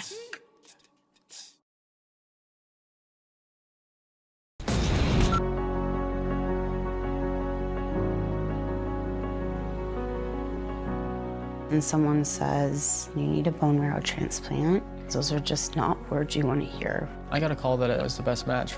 It was one of the best days of my life. I'm so happy that you're okay. I just want to say thank you for the second chance at life. Thousands of patients need a donor like you. Learn how you can help at BeTheMatch.org. When caring for a family member, their state of health is continually on your mind. And when they're faced with a health concern, you'll do just about anything to make them feel better. Rest assured, their feel better starts right here at Midway Pharmacy. We take our time to get to know all about your family's health history so we can provide you with educated advice. So when someone's counting on you to help them maintain a healthy lifestyle or to overcome that untimely sickness, remember, at Midway Pharmacy. Future Designs, your complete home building and remodeling center. Future Designs has everything you need from design to delivery and everything in between. From traditional home and building construction materials to the metal roof and siding division, you'll find it at Future Designs. Quarter paint is also available at Future Designs. Start at the foundation of any project and work your way up with Futures. You'll find the product, service, and advice needed for a strong structure. There's a reason they call it the builder's choice. Find out why at Future. Welcome back here to Grayson County High School, where the rain has begun to come in. And you know what? The rain now, I'm going to have to make the decision here to shut our window as it started to come down, and we were holding off because our windows here at the Grayson County Press Box are not very good. They can't really see out of them, and now we're just going to have to do what we can do is now we've got the window shut as the rain has just started to fall down. It is coming very lightly right now, but we were just looking at the radar, and it is no longer going to be light for the remainder of this game. It is Grayson County 7, Hart County 0, though, right now, and if you're Brian Jones, probably some stuff to like, definitely some stuff not to like about the first half of play. Defense played well, bended but didn't break. Offense had some spurts, but overall I think Brian Jones probably would want some more out of that Grayson County offense moving forward here in this game. The lone touchdown for Grayson County was a 14-yard touchdown pass from Kaylor Decker to Michael Wood. Second half of action comes up next here from Cougar Stadium, as this is Cougar football on K105 and on The pandemic changed our world and the way we work, live, and connect. But there are better days ahead. As a boy, I fought polio. Today, America's been polio-free for 40 years thanks to vaccination. We'll beat COVID-19 with vaccine too.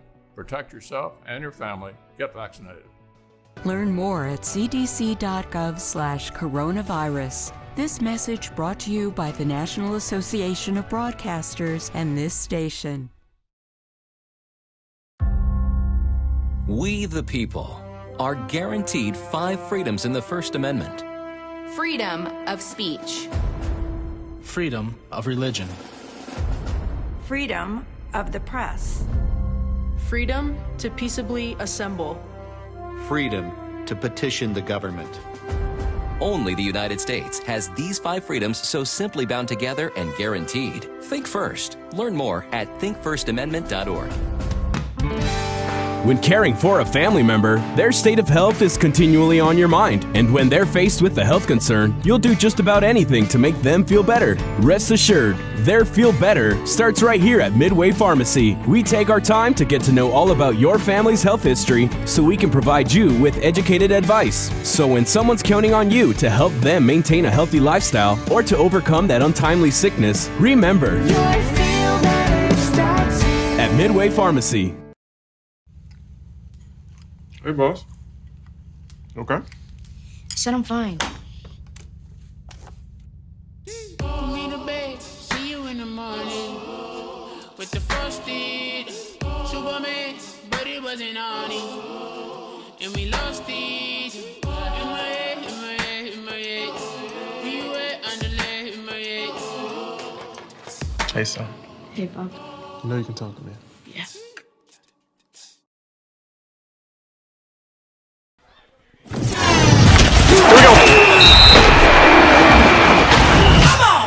Cougar football on K105. We get ready to start the second half of play here from Grayson County High School. It is Grayson County 7, Hart County 0. Sam Gormley with you this evening as the rain has started to fall here at Grayson County High School. We've been waiting on it all evening, and it has finally arrived. As of right now, it looks like it is more of, I guess, what you would classify as a spit. It's not necessarily a heavy rain, but we were looking at the radar just a few moments ago, and your heavy rain is coming. And it's coming quick, and I think by the end of this evening tonight, we could be in some situations where it could be coming down in a pretty good way. Grayson leads this one 7-0. Hart County is going to start the half, at least they're scheduled to start the half with the ball. But as we know, Grayson County has been known to drop a little onside kick. Now, with it being wet, does that make Brian Jones want to do an onside kick more or less? It's kind of interesting. It's an interesting discussion to have, and I think in a lot of ways, I say more because the ball's slippery, so you can kick it at a player, see what he can do, and you never know. You might be able to fall on top of it, but Jackson Kane's got a good leg, too. Maybe he just boots this one deep and sees what he can do there. Again, Grayson County leads this one 7-0 as we start the second half of play. We've closed the windows here in the press box, and with that, the temperature has gained about 20 degrees in here as we no longer feel the wind in here, as the wind was blowing right into our faces as we started the game here today, and it's no longer doing that. Jackson Kane hands the ball to the official, who gives it right back to him. And looks like we're getting ready to get underway here in this second half of play. Looks like Crump back deep to return for Hart County. It'll be Jackson Kane to kick off. Of course, the Cougars have recovered 5 onside kicks this season. Could the lucky number 6 be coming right now for the junior Jackson Kane? And it is going to be an onside kick, and it is bouncing around, but Hart County comes down on top of it. The Raiders were ready for it, and Hart County does recover it. That's the quarterback, Walters, that picks it up at about the 49-yard line of Hart County. We've seen Grayson County do that, and Jackson Kane has been good at, when he rolls that on the ground, getting that secondary bounce that hits up into the air. That time he didn't get the bounce. And because of that, it was really an easy recovery for Walters, the kicker. Ball going to be placed on the 49-yard line of Hart County. As the Raiders will go under center. Again, running the wing T offense. It is 7-0. Grayson County leads this one against the Raiders of Hart County. Hart County has never beaten Grayson County. As it's a handoff right side, Crump on the run. He runs to the right side of the line and met there by the host of Cougar defenders. 1-yard gain as it's to the 50-yard line. 2nd down and 9 coming up. Really, for Hart County, it was all or nothing. They'd either get 7 or 8 yards or 1. And I think Brian Jones's conversation at the half is probably, how do we make sure that those 1 to 2 yard gains are more than the 6 to 8 yard gains that we've been seeing. 2nd down and 9, ball placed at midfield. 7-0 Grayson County. 11-12 to play here in the third quarter. Man in motion, Rexroth, and they're going to pitch it out to Rexroth on the far side. He turns upfield across the 50-yard line, across the 45, and that looks like about where he is going to be stopped on the far side of the field to the 45-yard line. That's a 5-yard pickup for Clark Rexroth, and that is a 5-yard pickup on the run. It'll be 3rd down and 4 for Hart County. Grayson County defense on 3rd down was very good in the first half. I think if you were looking at a major positive for this defense, that would probably be the first place you look. They're going to load it up on the inside, will Hart County. Man in motion, Rexroth. They're going to hand it off to Bradley up the middle. He's got the 1st down and more. 1 man to beat. Still on his feet across the 25, inside the 20-yard line. Still going. 10 and brought down from behind. The ball comes out, and there's a mad dash for the football inside the 10-yard line. Hart County says they have it, and they do. The Raiders recover on the big run by Bradley. The ball was coughed up at the end. It looked like Toms came from behind to break that one up, but not before a huge run for Hart County. That's a 37-yard run, by far the biggest play of the game, and the Raiders are knocking on the door of tying this game up. Ball placed from the 8-yard line. 1st down and goal for Hart County.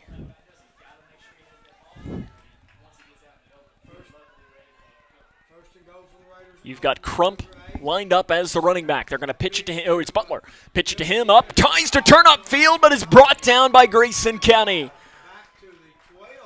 Hunter Toms came in there and was the first man to meet him and drops him for a 3-yard loss. Really nice play by the senior Toms. 2nd down and goal from the 11-yard line now comes. It is Grayson County 7, Hart County 0. 9.5 minutes to play here in the third quarter.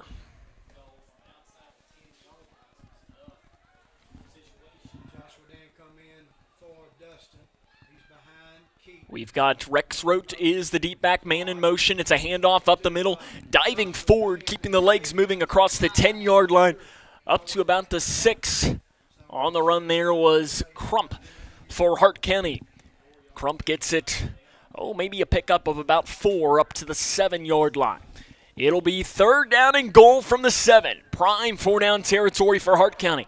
You got to imagine that they're not thinking field goal at all here. They break the huddle. Grayson County defense trying to bend but not break one more time here tonight.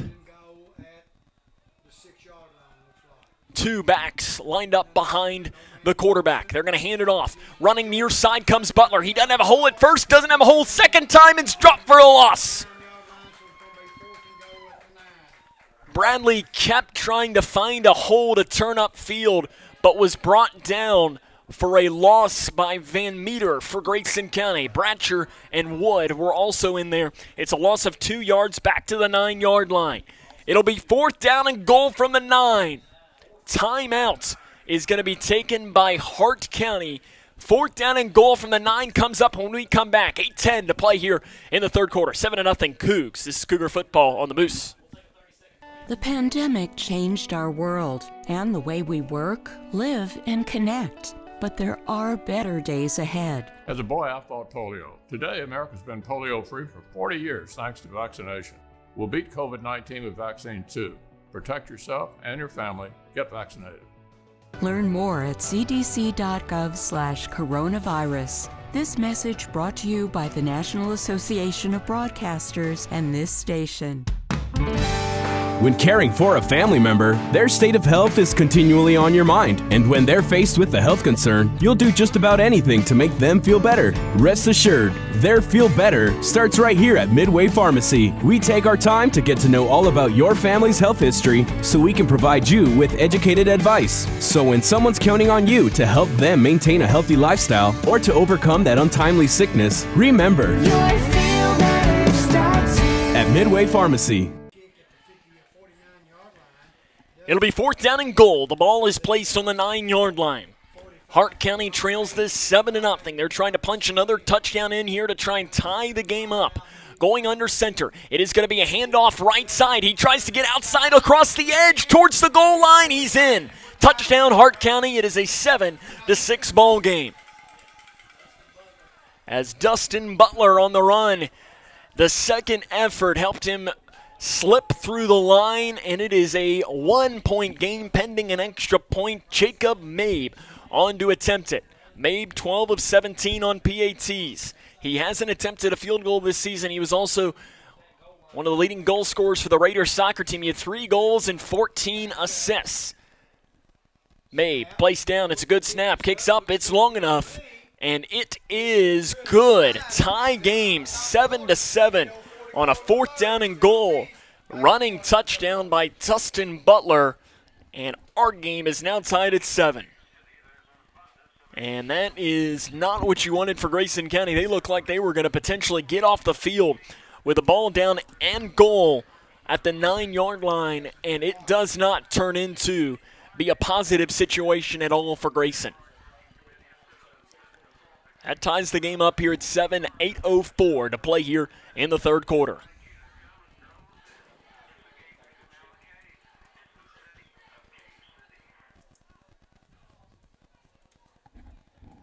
As Grayson tried to do the onside kick to start the drive, weren't successful.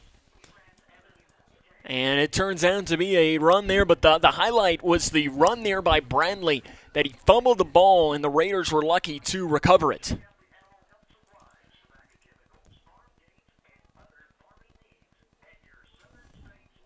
Another score update to bring you. A surprising score with 8 minutes and 23 seconds left in the third quarter. It is Edmonson County 20, Breckenridge County 6. That would be head coach Ed Smart's first win at Edmonson County High School. And Coach Smart, obviously the all-time winningest coach in Grayson County football history. So it'd be nice to see Coach Smart pick it up. The kick is a little pooch kick over to the far side. It's going to be picked up by Van Meter on the bounce. Van Meter's across the 25, and he's not going to get any more than that. He gets up to about the 27-yard line on the run. And that's where Grayson County is going to take over with 7 minutes and 58 seconds to play here in this third quarter. It is 7-7 between Grayson County and Hart County. And Van Meter picked it up, and it was a little pooch kick, and he almost waited too long to pick the ball up, and because of that, it allowed the special teams to come down and make the tackle. So it's ball placed on the Grayson County 27-yard line.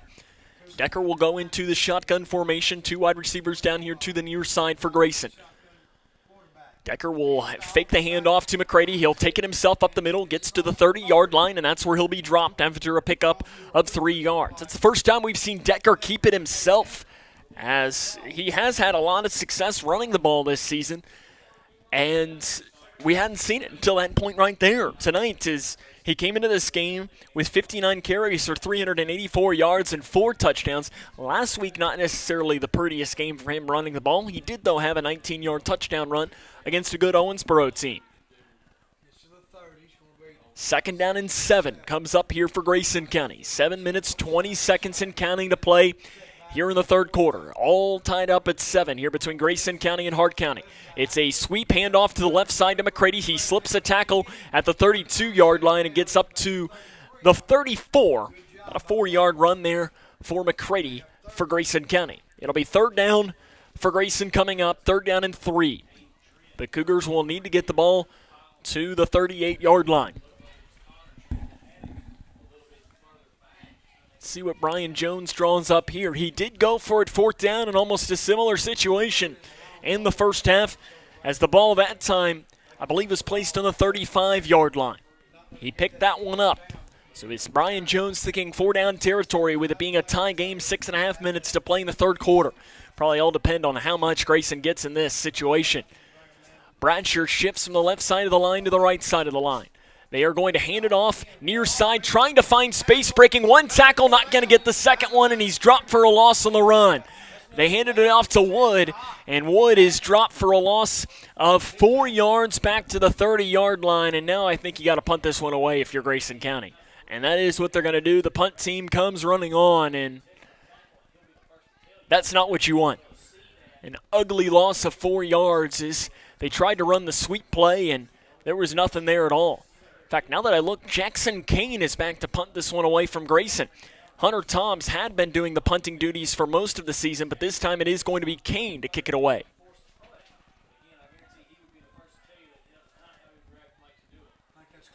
Kane is to punt this away, and it is a nice punt by Jackson Kane that is going to be recovered at the 40-yard line by Hart County. It's Rexroad across the 45. He's across the 50-yard line and slung out of bounds at about the 47-yard line, but into Hart County territory. That's where the Raiders are going to take over. They'll look to try and find themselves with a lead in this game. As officially the ball is taken up to the 46-yard line of Grayson County. It is 7-7. Hart County and Grayson County, 5 minutes, 28 seconds to play here in the third quarter. Sam Gormley with you tonight. This is Preachich taken to and joining in on tonight's coverage here on Leitchfield's Country Station 103.9 The Moose and on K105 Digital Productions. First down and 10, Hart County. And running the wing T offense. Man in motion, Rexroth. It is going to be kept by the quarterback off the right side. On the run there was Walters, and he might have gotten 1 yard. As he tried to go across that far side and realized that he wasn't going to have anything, so he just immediately turned upfield, and a very generous spot is going to give him the ball down to the 44-yard line. It is a 2-yard pickup. Second down and 8 will come up.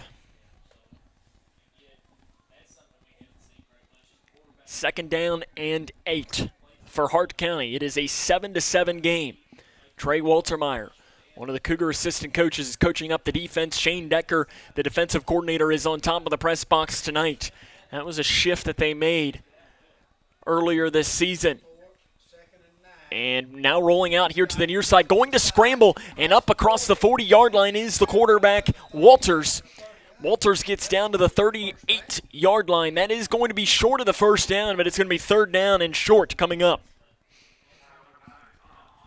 It looks like he needed to get to the 36, and he got to about the 37 and a half.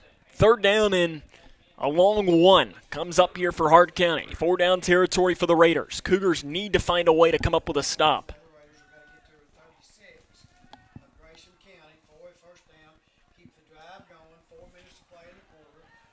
Third down and inches coming up here for Hart County. Under center, man in motion, goes from the far side to the near side. Handoff right side, and he's met at the line of scrimmage. It doesn't look like he got it. Grayson County met the running back on the right side of the line. What a play there by Hunter Toms, was the first man that met him. And it is going to be short. He might have gotten half a yard. So they are going to say it's to the 37-yard line. Fourth down and inches comes up for Hart County. Can the Cougar defense come up with a big stop?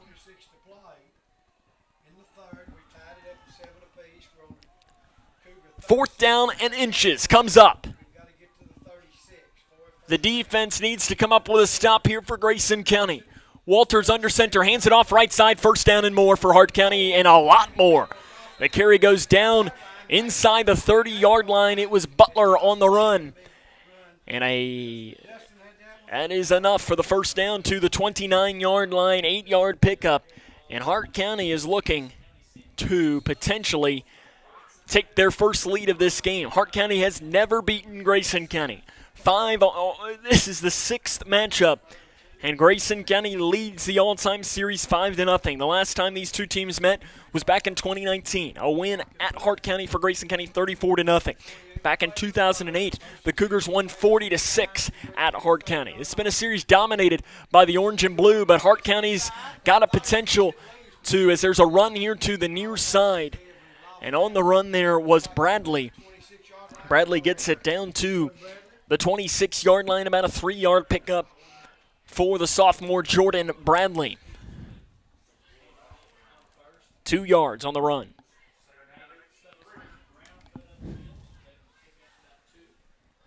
I think this defense for Grayson just needs to find a way. And you know what I do here? Is load the box. And Grayson's been doing it for the most part, but make Hart County beat you throwing the ball. And that's kind of what they're doing, but they still have a safety deep, standing back at the 15-yard line, but they are loading the box for the most part. Trickeration here as it's a handoff right side on the misdirection, and turning upfield, ball comes out, and it looks like it's going to go out of bounds. Hart County might have gotten a huge, and it looks like it went out of bounds. Now they're going to talk this one over. We haven't seen an official signal as that ball clearly came out. The officials are going to talk it over, and they're going to say Grayson County football. The ball came out, and Grayson County recovers. And it was on the far side of the field. We could not tell. And honestly, the person that had the best angle at anybody might have been Tony Embry down there running the chain gang. They had a perfect angle of knowing, but regardless, it is a fumble.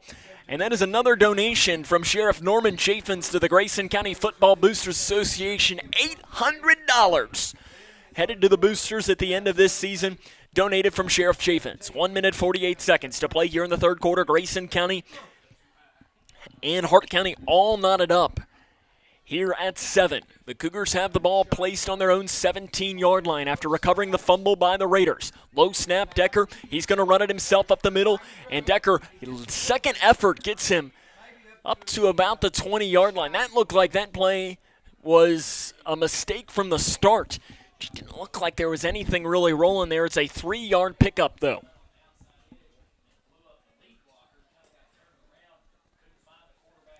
It'll be second down and 7 for Grayson County. 1 minute, 20 seconds to play here in the third quarter. Grayson County trying to move to 500 on the season. Hart County trying to pick up their 6th win of the year. Both teams heading to the playoffs no matter what happens in tonight's game. Trips down here to the near side. It's the shotgun formation showing blitz coming here, and it's a screen pass that is batted down by Hart County.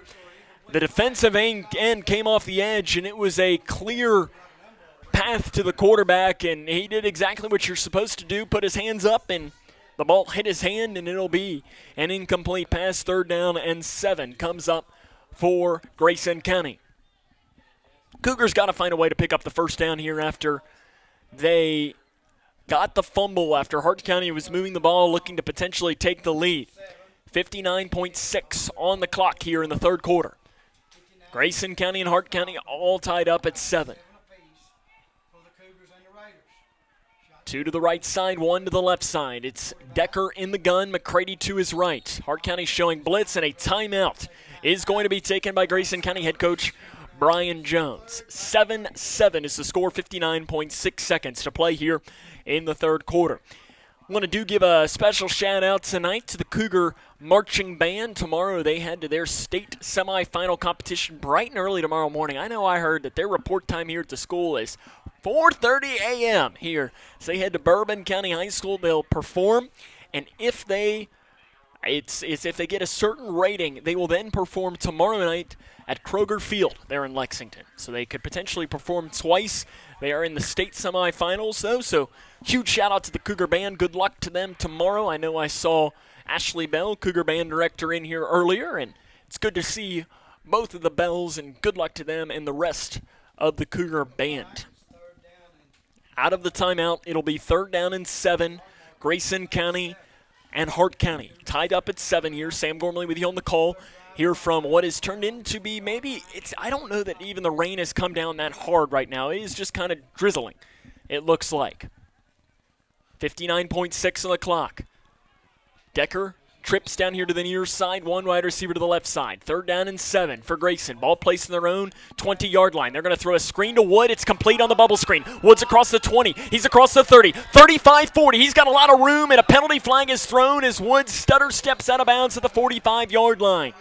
A penalty flag was thrown by one of the back judges, and it looks like that this is going to be a first down no matter what, but it is a hold on the return by Grayson County. So it should be enough for a first down. Well, it'll depend here on actually the spot. It was really close. It is 4th down.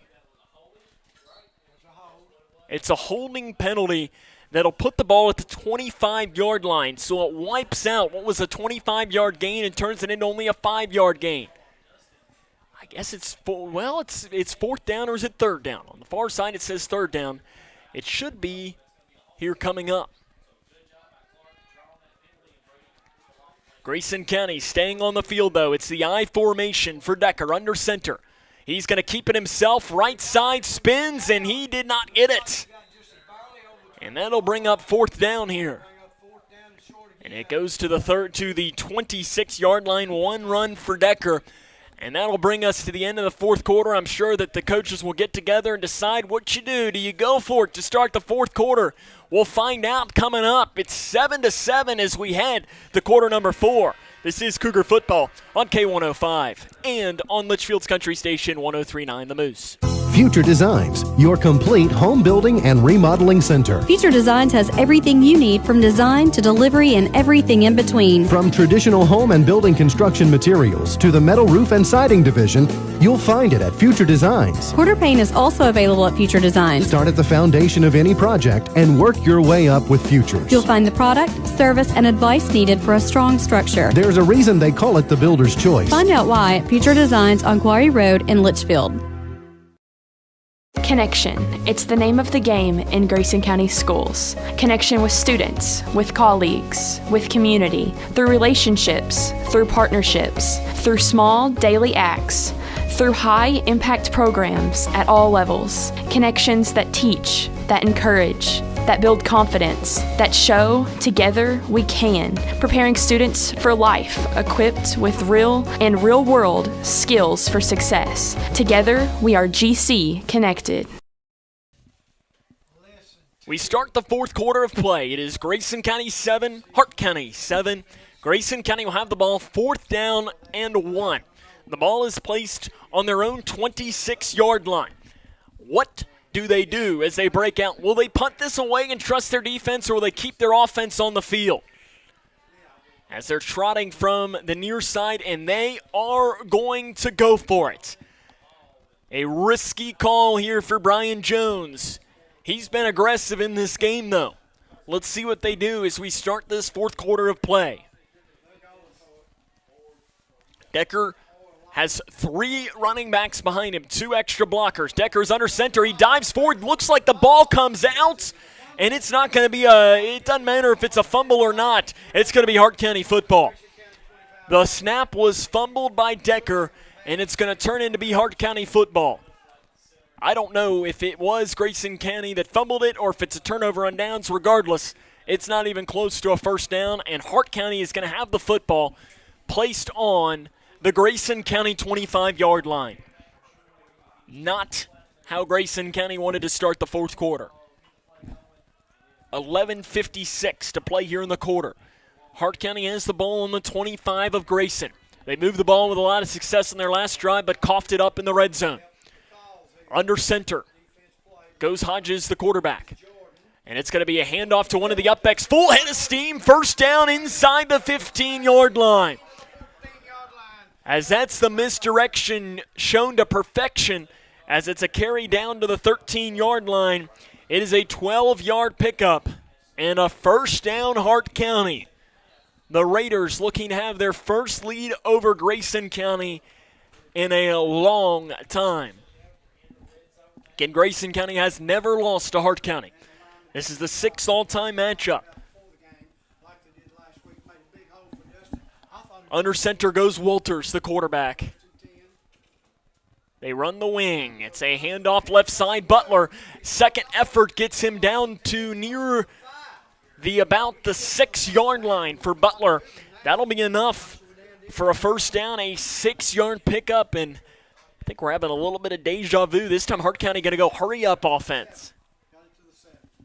Under center. Handoff right up the middle, inside the 5-yard line, towards the goal line. He's in. Touchdown, Hart County. The Raiders have the lead.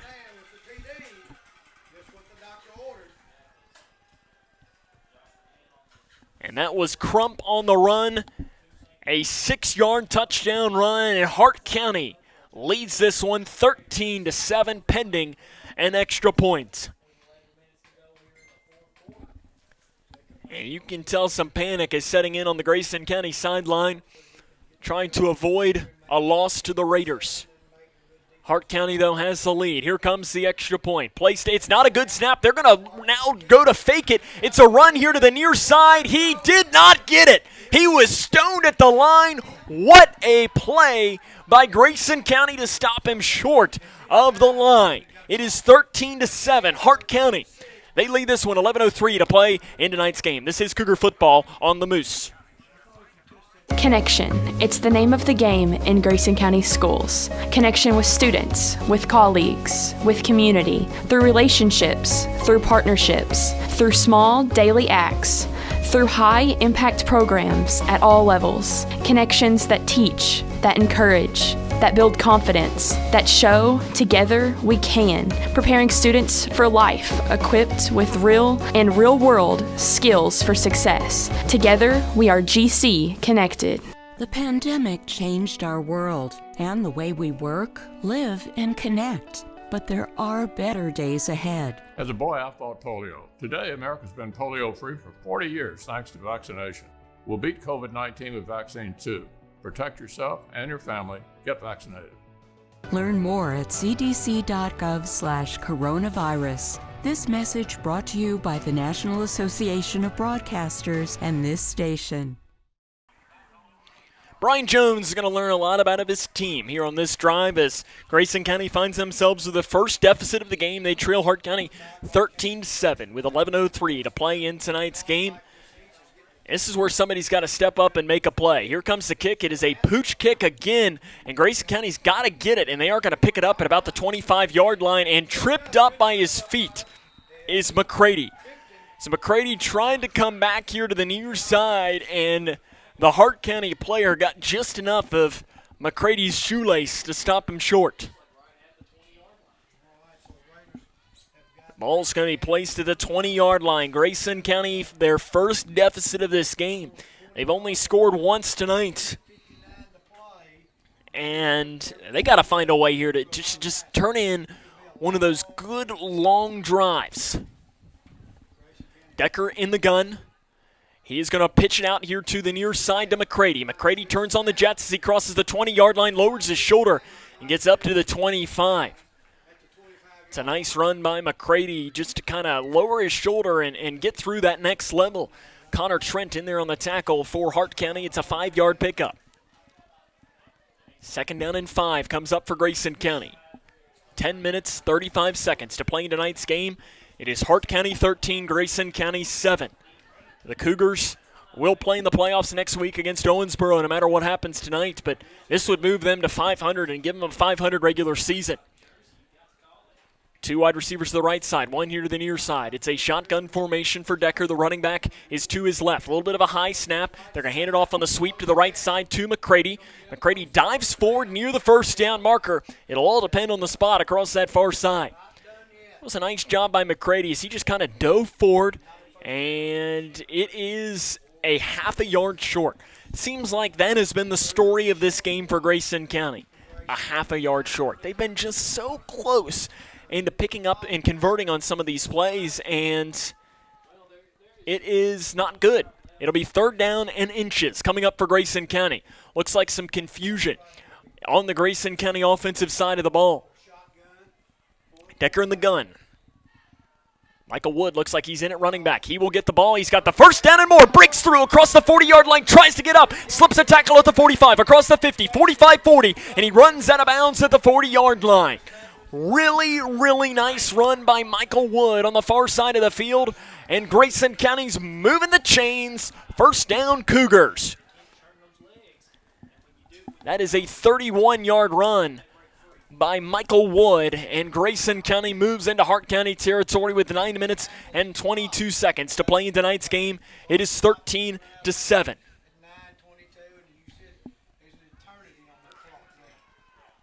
Grayson now trying to milk this clock because it is 13-7, meaning that an extra point would give Grayson County the lead. At this point, though, you got to just be thinking about the next play if you're Grayson.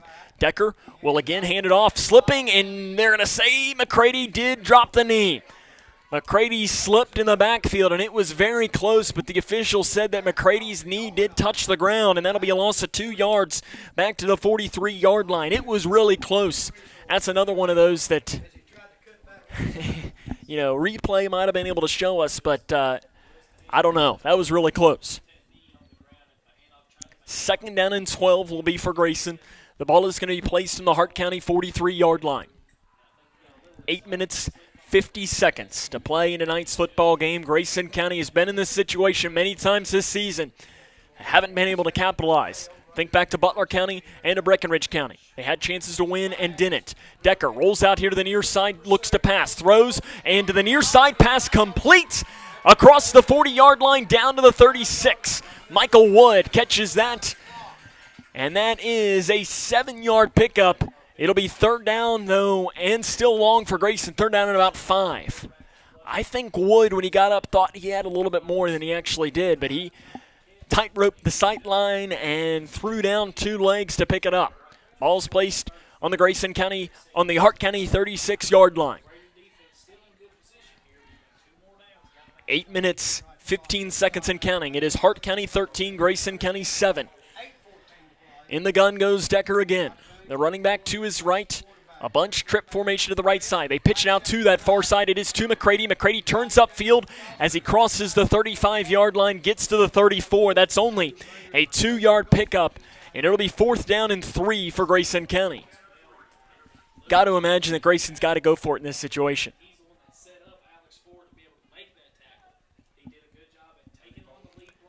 It'll be 4th down and 3.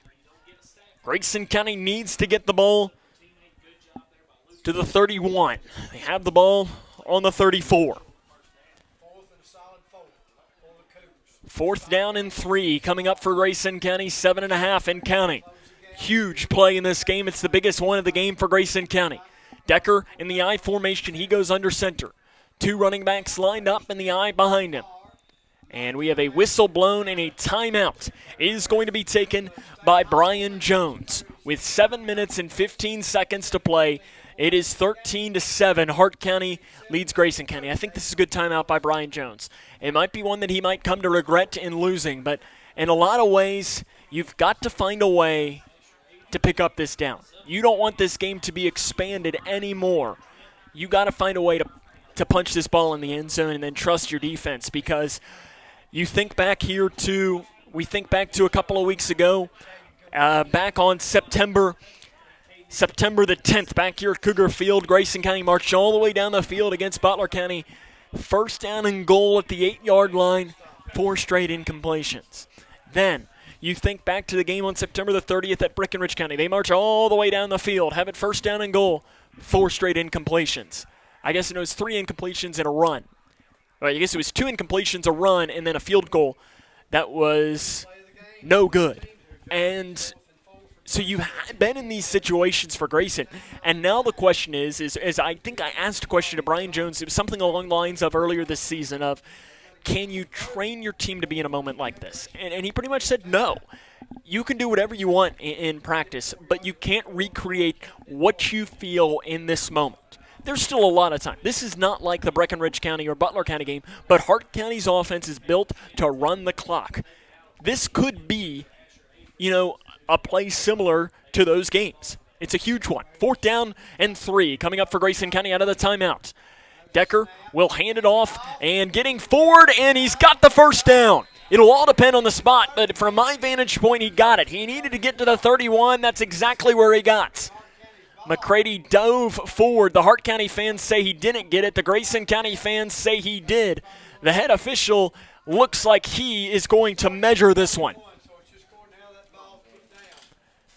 Danny Clark, the Cougar baseball coach, former Cougar baseball coach, is over on the far side running the chains, along with Cougar golf coach Tony Embry.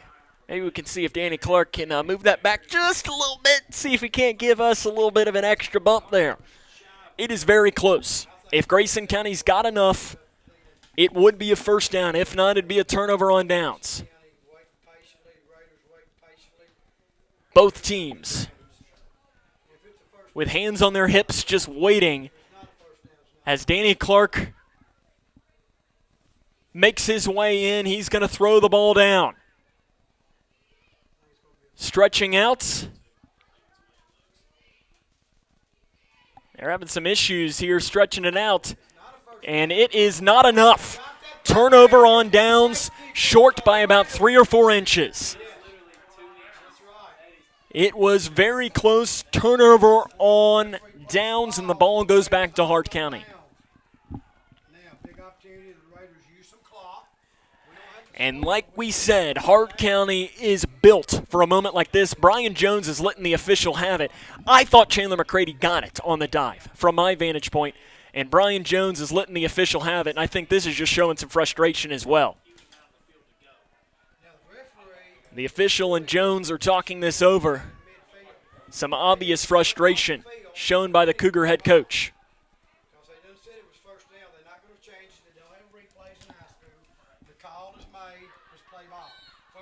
First down and 10. The Hart County radio guys not happy that Brian Jones was asking, but I don't blame Jones. What do you have to lose in that situation? Ask him about it. Handoff left side, Butler on the run. He gets across the 35-yard line.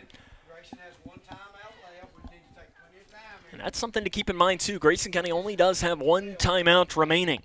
That is a 5-yard pickup on the run. And under 7 minutes to play, and that was a huge play, and it is. They say football is a game of inches, and what did I say just a few minutes prior is that it seems like Grayson County has been inches short this entire game. That's just further proof here in this game. Under center goes the quarterback, Walters. Walters will hand it off to Crump. Crump dives forward, nothing there. Maybe a gain of 1 yard to the 37-yard line, and it'll be 3rd down and 5. Cougar defense comes up here with one of their biggest plays of the game. As I see here, it looks like we have somebody that's on the far sideline that might be running the chain gang that says that was not a good spot in Grayson County's favor whatsoever. They aren't getting the home whistle here tonight's game. 3rd down and 4 coming up for the Raiders. Walters, pitch out to the far side and diving towards the first down marker. Looks like he got enough. And that is enough for a first down, Hart County. And the ball gets up to the 42-yard line, 5-yard pickup.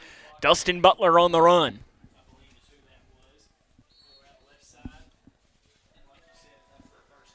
Five minutes, 47 seconds and counting. Grayson County defense, it's going to come down to this. They have to make a stop or this game is going to be over. Under center.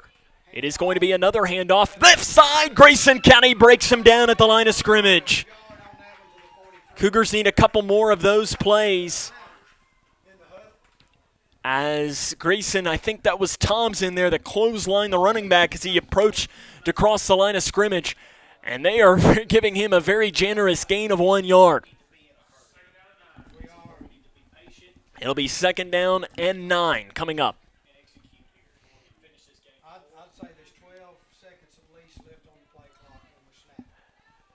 It is the under center. Goes Walters. Running back goes into motion from the far side to the near side. Handoff, misdirection, left side. Cougars stop him after a short gain.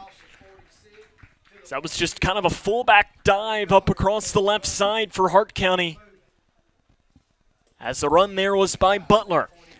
Butler gets it to the 46-yard line. You can give him maybe 2 yards. It'll be 3rd down and 7 for Grayson County. You got to imagine that if Hart County doesn't pick up, I'd say right now they need to get the ball to the Grayson County 48-yard line. If they don't get it to the 50, they got to punt the ball away. It'll be interesting. Let's see what Grayson County can do. If they can get a loss here, it'll force Hart County to do it. The ball is pitched out to the far side, and that's a first down and a lot more. The second effort for Butler gets him to the 40-yard line. He does go out of bounds, though. And that is a first down for Hart County. 4 minutes and 11 seconds to play here in tonight's game. 4 minutes, 6 seconds to play here in tonight's game. Hart County leads this 13-7. They have the ball, and they are moving. Under center. Again goes Walters, the quarterback. The Raiders have never beaten the Cougars, but they're in the position to potentially do so here today. Man shifts in motion, handoff, right up the middle, driving left side, And up to the 35-yard line go the Raiders on the run. As that's to the 35-yard line, 6-yard pickup for Hart County. It'll be 2nd down and 4, 3 minutes and 24 seconds. And Hart County really, they pick up one more first down and this ball game is over because they can just run this clock out with only Brian Jones having only one timeout remaining. Under center, putting his hands under the center. Handoff left side, Crump, and a penalty flag comes in. That'll be a first down, but the head official's going to throw a penalty. And this one, I believe, is going to be coming back and be a penalty called against the Raiders. Holding called against Hart County, and that stops the clock and forces this now to be 2nd down and long. Now if you're Grayson County, you have to find a way to get off the field. There's no other way to put it. You got to find a way to get off the field here.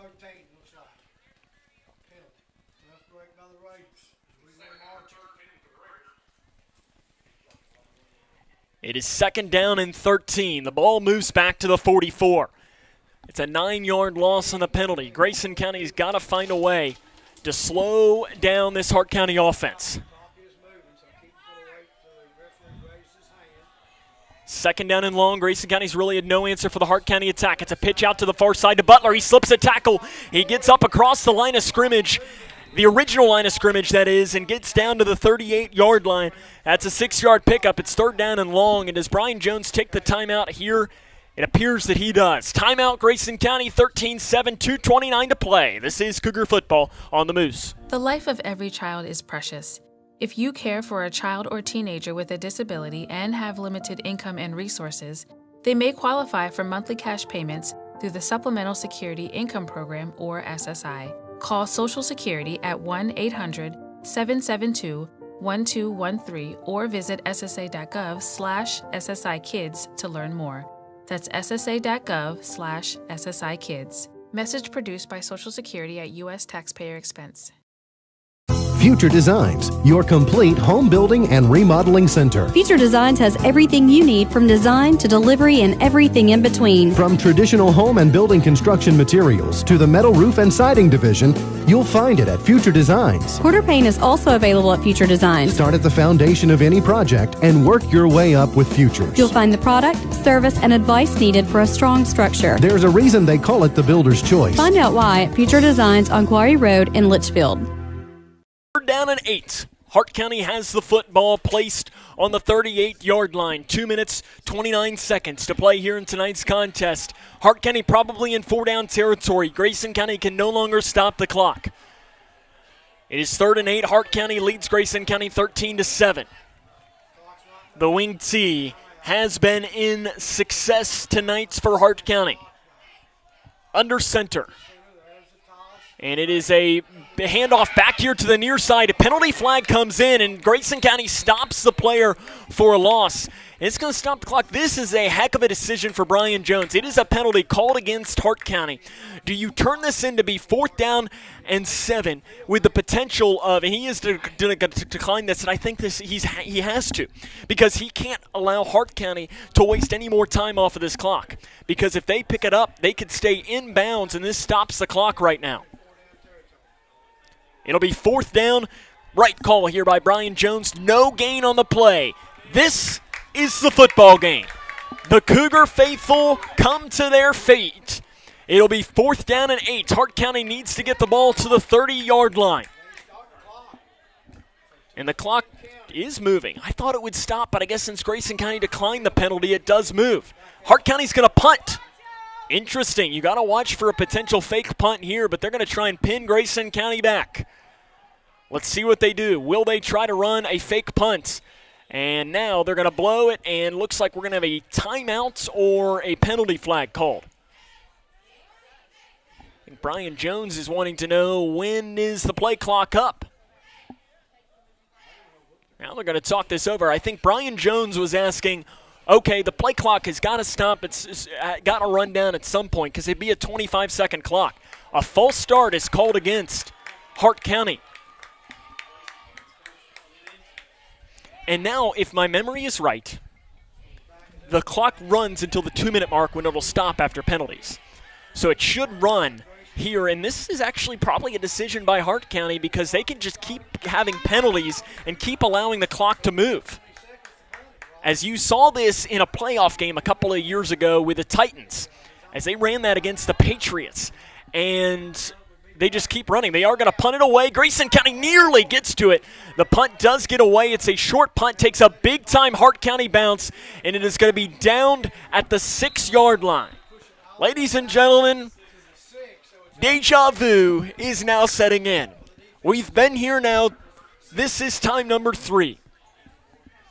Grayson County forces Hart County to punt. They're going to have the football with 1 minute and 40 seconds to play. They have been here twice prior in this situation. Butler County, they marched from right to left here at Cougar Stadium. They got the ball and goal, weren't able to succeed. Breckenridge County, just a couple of weeks later, they also marched all the way down, weren't able to find the end zone. What will they do here in this situation? The ball is placed on their own 6-yard line. Decker is in the shotgun formation. It is 13-7 Hart County. No timeouts remaining for Grayson. Decker throws over to the far side, intercepted by Hart County, pick 6, and the Raiders have taken a 19-7 lead. As they try to screen over to the far side, it was intercepted, and the Raiders have maybe ended this one right here. A brutal end to the season here, or the end to this game here for Grayson County.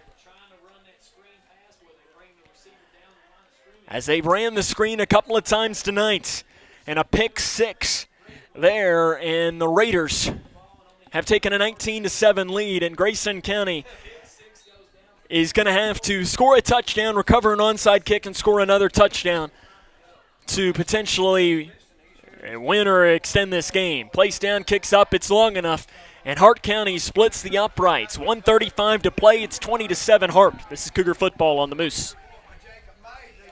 Connection. It's the name of the game in Grayson County schools. Connection with students, with colleagues, with community, through relationships, through partnerships, through small daily acts, through high-impact programs at all levels. Connections that teach, that encourage, that build confidence, that show together we can, preparing students for life, equipped with real and real-world skills for success. Together, we are GC Connected.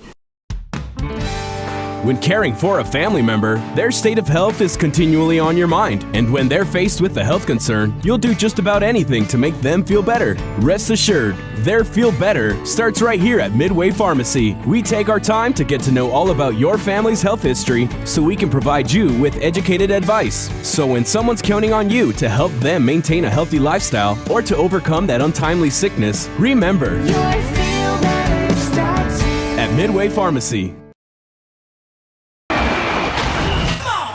Cougar football on K105. Grayson County trails this one 20-7 with 1:35 to play. There were penalty flags galore thrown after the PAT for Hart County.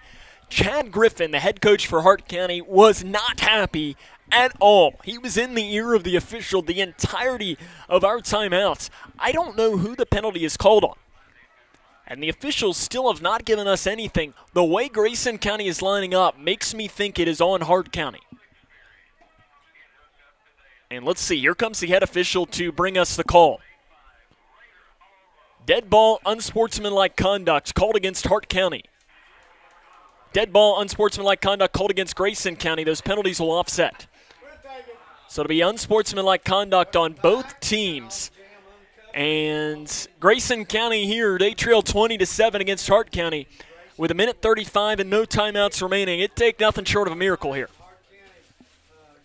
Brian Jones talking with the officials, and I'm sure Brian Jones is asking who was that penalty on. So let's see.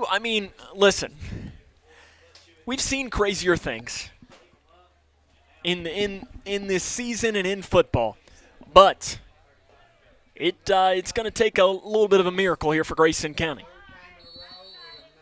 1:35 to play here in tonight's game. To kick this one away is Hart County, and they're going to do a line drive kick that's caught back by Van Meter at the 20-yard line. Van Meter gets across the 25, tries to get outside to the far side, and slips and falls at the 27-yard line with 1 minute and 28 seconds to play. Well, Grayson County's going to have the ball here on the 27-yard line. We have seen crazier things, but the football gods have not really been kind to Grayson County this season. Can they have and be kind here tonight and in this situation? They're going to have to be very kind to treat Grayson County well here. They're going to spread it out here. 3 wide receivers here to the near side. You almost need, as they're going to go 5 wide, you almost need a touchdown on the first or second play here if you're Grayson County. They're going to throw a screen over to the far side, and it is complete. And going up across the 35-yard line down to, about the 36. That is going to be near the first down marker, but that clock keeps on rolling. And it'll be 2nd down and 1. Grayson County is going to hurry it up. They'll spread it out one more time. 1 wide receiver to the right side, 3 down here to the near side, and a timeout this time is going to be taken by Hart County with 1:03 to play. Score update to bring you. Edmondson County leads Breckenridge County 28-22 with 4 minutes and 41 seconds to play. That would be an upset going on north of us here tonight. Other scores to bring you from around the region at the end of the third quarter. Owensboro leads Henderson County 41-18. Owensboro Catholic all over Elizabethtown 36-9. 3:43 to go in that ball game. Other scores to bring you. Russellville defeats Monroe County by a final score of 49-14. John Hardin all over Meade by a final score of 45-6. South Warren leading Logan County 41-3. 2nd down and 1, 1:03 to play in tonight's game. It is Hart County 20, Grayson County 7.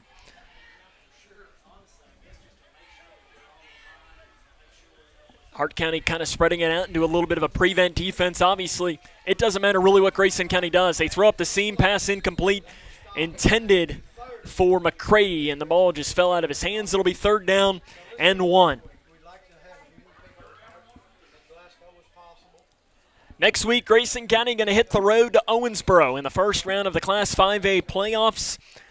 As we'll have that coverage right here on Litchfield's Country Station 103.9 The Moose. You'll also be able to watch that game on K105 Digital Productions. That is if the KHSA lets us. They get to make the rules when it comes to playoff, and we sometimes have to fight. And if it's up to us, you'll have it. But that'll be next week. Hart County going to be traveling to Glasgow. That's a heavy game for them. Glasgow, one of the best teams in Class 3A. 3rd down and 1 for Grayson County. 1 minute to play in tonight's game. Decker in the shotgun, trips down here to the near side all alone. Decker will roll out here to the near side, throws. The pass is complete to Van Meter, and he's hitting the head, and that's going to be targeting called against Hart County. And that's going to be a targeting, and Jordan Bradley got up and kind of did a little taunt as well, as that'll be targeting called against Hart County, and that'll move the ball 15 yards further. I think that's pretty much, when you draw it up, that's what you call textbook. As he lowered his helmet, went right into Jaron Van Meter, and that'll be a 15-yard penalty. And again, 52.8 seconds to play. The ball is going to move into Hart County territory and be placed at the 43-yard line. They're going to start the clock, though, hurrying it up to the line as Grayson County just to snap this one away.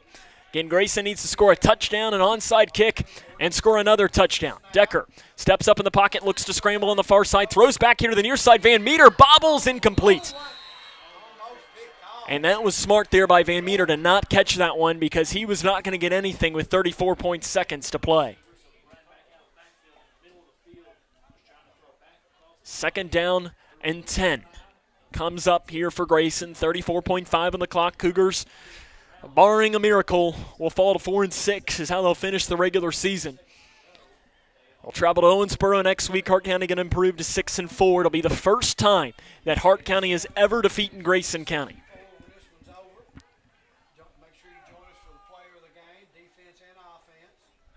Trips here to the near side. Decker all alone in the gun. And the snap goes over his head. Decker's just going to have to fall on it. And the clock has been stopped, and the clock should continue to move, and that might just be it. Grayson County might run one more play. They are going to hurry it up. It'll be 4th down and a country mile coming up here for Grayson as it moves all the way back to the 43. So it moved from the Grayson 40 or the Hart 43 to the Grayson 43. 18 seconds and counting. 4th down and very long, thrown over the middle to Van Meter. Van Meter turns upfield, gets out of bounds at the 45-yard line. I guess that was 3rd down, so it'll be 4th down here with 11 seconds to play. And I guess, you know what, it's 4th down and 12. So they get the ball to the 45-yard line. Why not throw it deep? Because honestly, you have to throw it deep here because if you want, 11 seconds, Decker, I don't think has the arm to get it to the end zone from this point, but I don't know. This would be tough. Bratcher, McCready to the right, Toms, Wood, Van Meter down here to the left side. Decker alone in the gun. 4th down and 12. Decker rolls out here to the near side, and he is going to be sacked. That's the ball game. Hart County wins this one by a final score of 20-7. They'll have to snap it one time. The clock has to stop to go turnover on downs, but the Cougars don't score in the second half. They had their chances. Hart County, though, they played really well in this second half. Grayson was winning 7-0 at the half, and Hart County came out, scored 20 unanswered in the second. And that's how this ball game is going to end. The Cougars will finish the regular season with a record of 4-6. Hart County improves to 6-4.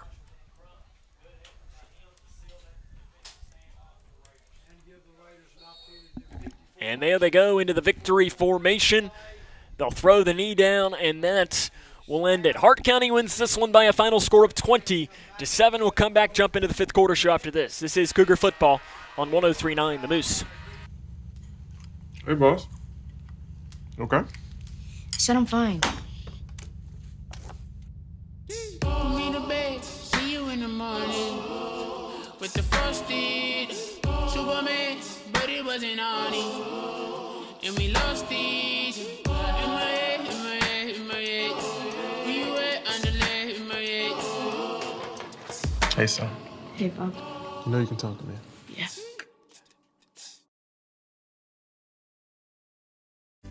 Kentucky's new 5-star school rating system provides parents with an easy way to find out how their children's schools are performing. Star ratings are based on test scores for reading, math, social studies, science, and writing. They are also based on students' academic growth over 1 year. For high schools, ratings are also based on how well students are prepared for college and careers after graduation and the number of students who graduate on time. Visit kyschoolreportcard.com for the latest information on schools in your community. We've all seen it. People who thought COVID was a myth. I thought the vaccine was a hoax. It's hard to breathe. It don't try to kill you in just one way. It try to kill you in multiple ways. Now her whole family has tested positive for COVID-19. That vaccine could have stopped all of this. I would definitely have opted to get it. If they're not vaccinated, get vaccinated. See. Call the COVID-19 hotline at 1-800-232-0233.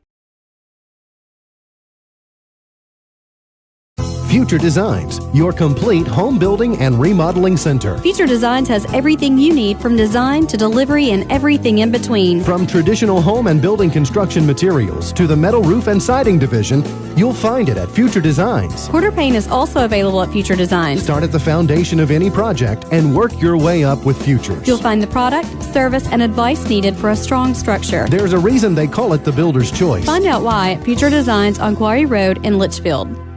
The pandemic changed our world and the way we work, live, and connect. But there are better days ahead. As a boy, I fought polio. Today, America's been polio-free for 40 years thanks to vaccination. We'll beat COVID-19 with vaccine too. Protect yourself and your family. Get vaccinated. Learn more at cdc.gov/coronavirus. This message brought to you by the National Association of Broadcasters and this station.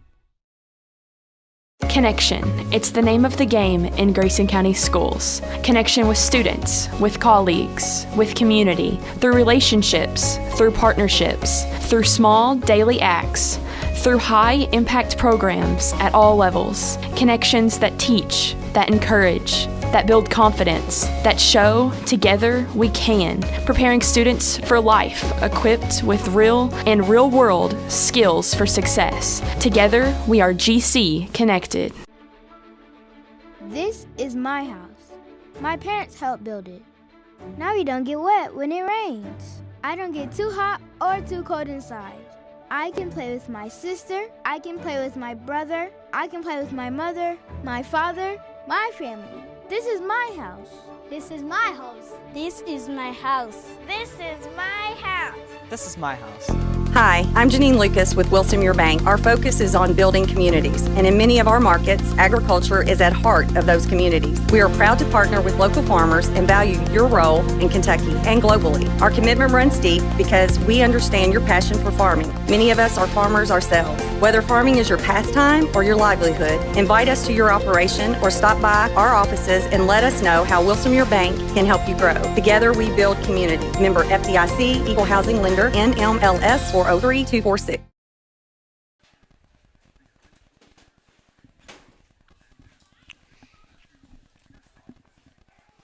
Welcome back here to Grayson County High School, where it is a losing night for the Grayson County Cougars as they fall by a final score of 20-7 to Hart County. And this is one of these games that seems like Grayson County has had a lot of these this season. They just haven't been able to get that next step to finish off and pick up a win. And, I mean, next week you look and maybe it's one of these things that, I guess, you know, we talk about the quote-unquote football gods. They've not necessarily been kind to Grayson County. Maybe they'll be able to be kind next week because they're going to need all the help that they can get when they make the trip to Owensboro. And if you watched that game last week, it didn't go Grayson County's way.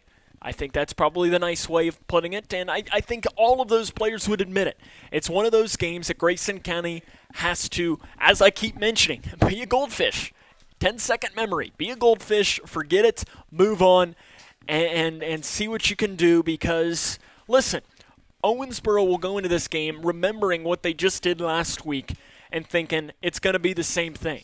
Grayson County's got to take that mentality, the anti-mentality, into moving forward and saying, we're not going to put up with that, and we're going to come in here and we're going to try and shake up the world. And can this Grayson County team do it? I don't know. And I think it'll be really interesting to see what they can do as they move forward. But it's a tough night here to be a Grayson County Cougar as they fall tonight by a final score of 20-7. Coming up on our fifth quarter show, we will hopefully get a chance to talk to the head coach of the Cougars, head coach Brian Jones, run down the scores from around the region, and we will run down the scoring from this game. Again, our final score tonight, Hart County 20, Grayson County 7.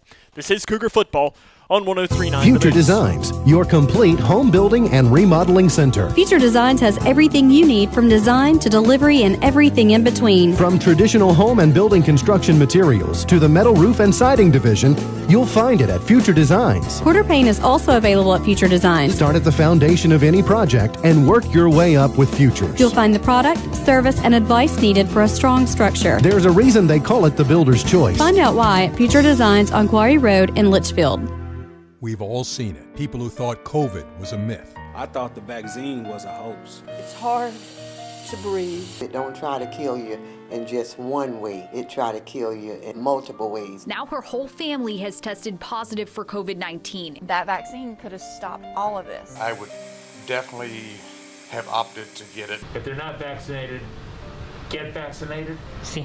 Call the COVID-19 hotline at 1-800-232-0233.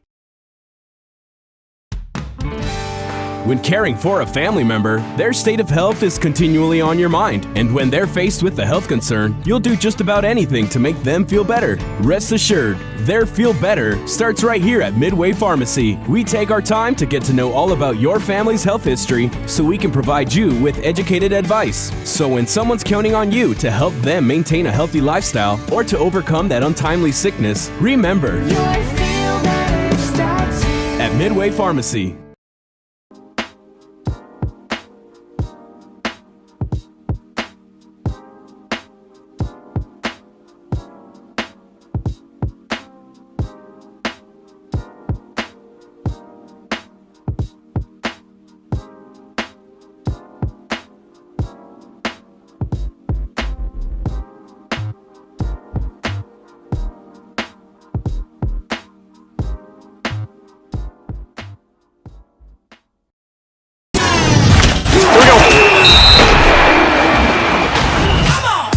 Cougar football on K105.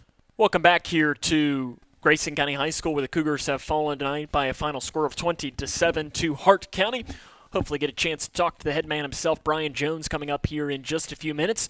Try to see if we can't run down a score or two from around the region. Davis County all over Warren East, 51-14 late in the third quarter of that game. Looks like Butler County defeats Ohio County tonight by a final score of 48-12. Warren Central falls again. They lose to Thomas Nelson tonight 9-0. That is a final score. I think Warren Central's losing streak has now gone somewhere to like 60 games in a row. As I know that the Dragons down there are just trying to find one thing to go their way down in the Bowling Green area. Final score to bring you: Owensboro Catholic defeats E-Town by a final score of 36-9. Henderson County is leading Owensboro 48-18, or Owensboro is leading Henderson County 48-18. That score is in the fourth quarter. Of course, that is Grayson County's opponent next week. Final score: Muhlenberg County all over Ballard Memorial tonight by a final score of 64-0. Graves County, it was only 7-0 at the half as they made the short trip to Marshall County, but they come away with a 31-7 win against the Marshalls. Glasgow wins their 9th straight. They defeat Franklin Simpson tonight by a final score of 21-14. And then the last update that I had to bring you was from the game going on just up north in Harned. And it is the last score update that I have to bring you was 28-22, Edmondson County leading Breckenridge County. We'll try to see if we can't bring you an updated score from that one, but it looks like Coach Jones is making his way up. So what we'll do is we'll take a break and talk to him coming up next, as this is Cougar Football on 103.9 The Moose. The pandemic changed our world and the way we work, live, and connect. But there are better days ahead. As a boy, I fought polio. Today, America's been polio-free for 40 years thanks to vaccination. We'll beat COVID-19 with vaccine too. Protect yourself and your family. Get vaccinated. Learn more at cdc.gov/coronavirus. This message brought to you by the National Association of Broadcasters and this station.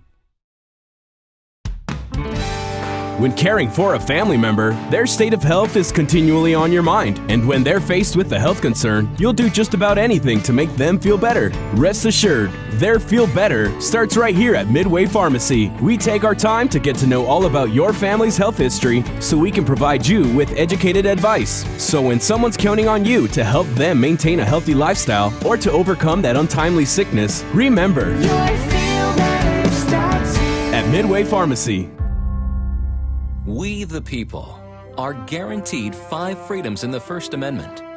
Freedom of speech. Freedom of religion. Freedom of the press. Freedom to peaceably assemble. Freedom to petition the government. Only the United States has these 5 freedoms so simply bound together and guaranteed. Think first. Learn more at thinkfirstamendment.org. Abolition.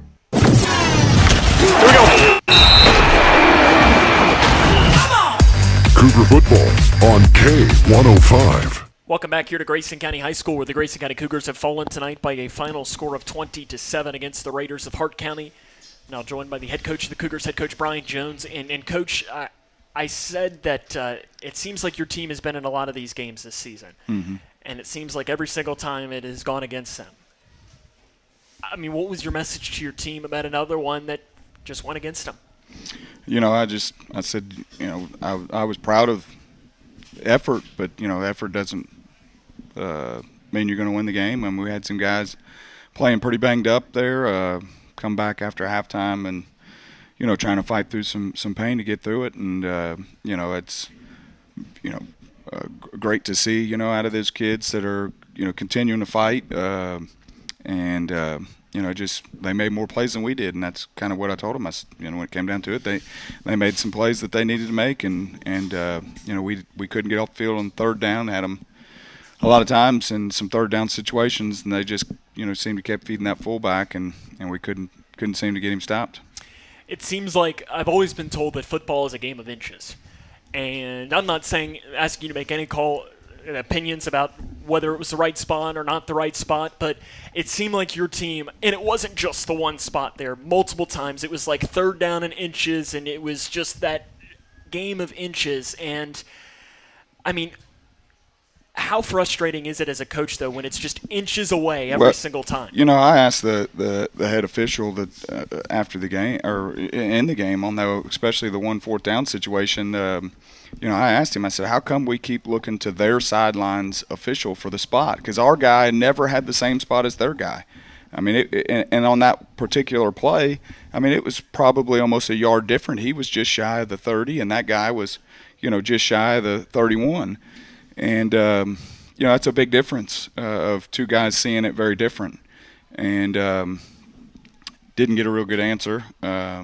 Because we consistently mark the ball by their sidelines judge. Well, when that guy's over there with 70 people from Hart County, he wants to go home tonight. So I would say he's going to tend to be a little more favorable towards them, probably subconsciously. And, it was definitely frustrating because there were some things that I will definitely like to see when we watch the film back and kind of just see and obviously there's nothing could be done about it now, but they beat us up front tonight, and we've got to get back to where we're controlling the line of scrimmage and moving into the line of scrimmage and winning up front. That's that's where games are won, in my opinion, is at the line of scrimmage, and and they were hard-nosed.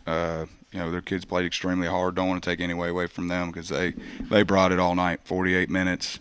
There were some guys, come around on lead blocks and, they hit you with everything they had. And, that's just kind of what you expect out of, Hart County and some of these guys. Hancock County plays that way. McLean County's kind of like that. You better buckle up, because they're going to just keep coming and hit you with everything they got. And, they played very well tonight, controlled the line of scrimmage, controlled the game clock, ate up lots of time of possession and, flipped the field and field position, pinned us deep, and, made it hard on us. And, ultimately that kind of goes back to us. We got to find ways to stop the inside run and got to find ways to move the ball a little bit better. And that's on us. Kids gave great effort, but we've got to have a little bit better game plan. The wing tee, I know, it's a challenging offense to stop when it's done well, and it seems like Hart County was rolling on all cylinders tonight, just because, and they're really good at all the misdirections as well, where that they give it to the sweep and he'd give it to one of the other wings. But your defense, they needed a stop. They got Hart County got the ball back with 7 minutes and 10 seconds. And they got you that stop. Yep. Does that at least make you feel good to something building into a really good team next week, that your defense, they knew they had to get it, and they did? Yeah, absolutely. They kept battling there on that drive, and I think they did an excellent job. We got a couple of holding penalties because we were giving great effort, and and so they held us, and we were able to move the ball back on them. Then on the one, it was going to make it 4th down, and couldn't afford to push them back on that one. So they punt, and I would have liked to have seen us maybe be able to catch that one in the air and not been pinned as deep. And then, we figured they would, we'd try to catch them on the screen again. And, one guy read it perfect. I think we had the rest of it blocked up really nice, and one guy read it really perfect. And we didn't get out there to get him in time and get a piece of him and not allow him to get into the backfield. And, and that he was sitting on it. He I guess he guessed right and we guessed wrong. And, it was a great play by him. But, absolutely, it was nice to see the kids fight and give us, again, the 3 games, we had an opportunity late in the game to maybe do something. Go back to Butler County and Breck, we have opportunities late. Here, 2 minutes ago, we've got the ball in our hands and got to go 94 yards or so. Which you did against Breck. Yep. I think it was 94. Yep. And, they like I said, he just jumped the play on first down and, kind of put it out of reach. Next week is Owensboro. Obviously, last week you went there. That happened. Can't change it. How do you make your team believe? I just told them, I said, it's an opportunity for these guys to really show some character. It'd be really easy to say we got Owensboro and not work at getting better this week. And ultimately, we got to come to practice every day and work at getting better and fixing some of the things that we had issues with and go and battle. That like I said, it'll show a lot about the character of the individual, of who's not going to quit and give up, because ultimately we got another game to play. And so we try to find 11 guys that want to go fight and scratch and claw and give them everything we got. And hopefully we've got 35 guys that want to do that. And we'll find out pretty quick on Monday. But it hurts losing on senior night, last home game for these seniors, and weekends it's going to sting. But Monday we got to get back to work, and we've got some really nice players, and it's another opportunity to get on the field against some good players and make plays. And I tell the kids all the time that to me, fun on the football field is making plays, and when you make enough of them, you win ball games, and that's a lot of fun. Tonight we made some plays. The throw down here to Michael for a touchdown was beautiful. It was a great play. We made some other plays, forced some fumbles and different things like that. That stuff is fun. That should be what they enjoy, and we just didn't string enough of them together tonight to get the win. And but ultimately, I've said several times in here, the wins and losses kind of take care of themselves. We want good character individuals that grow up to be great husbands and fathers and citizens, and hopefully a lot of them stay in this community and continue to make this place a better place. And that's ultimately what we're going to work on every day while we try to get better at football that we all love. But I think our job is bigger than wins and losses, and there's been some great individuals come through this program, and we want to create more of them. Coach, I appreciate it. We'll see you next week. That's head coach Brian Jones. We'll come back, wrap it up after this. This is Cougar Football on the Moose. Hi, I'm Janine Lucas with Wilson Muir Bank. Our focus is on building communities, and in many of our markets, agriculture is at heart of those communities. We are proud to partner with local farmers and value your role in Kentucky and globally. Our commitment runs deep because we understand your passion for farming. Many of us are farmers ourselves. Whether farming is your pastime or your livelihood, invite us to your operation or stop by our offices and let us know how Wilson Muir Bank can help you grow. Together we build community. Member FDIC, Equal Housing Lender, NMLS 403246. This is my house. My parents helped build it. Now we don't get wet when it rains. I don't get too hot or too cold inside. I can play with my sister, I can play with my brother, I can play with my mother, my father, my family. This is my house. This is my house. This is my house. This is my house. This is my house. Visit Habitat.org to find out how you can help more families like mine. Future Designs, your complete home building and remodeling center. Future Designs has everything you need from design to delivery and everything in between. From traditional home and building construction materials to the metal roof and siding division, you'll find it at Future Designs. Quarter paint is also available at Future Designs. Start at the foundation of any project and work your way up with Futures. You'll find the product, service, and advice needed for a strong structure. There's a reason they call it the builder's choice. Find out why at Future Designs on Quarry Road in Litchfield.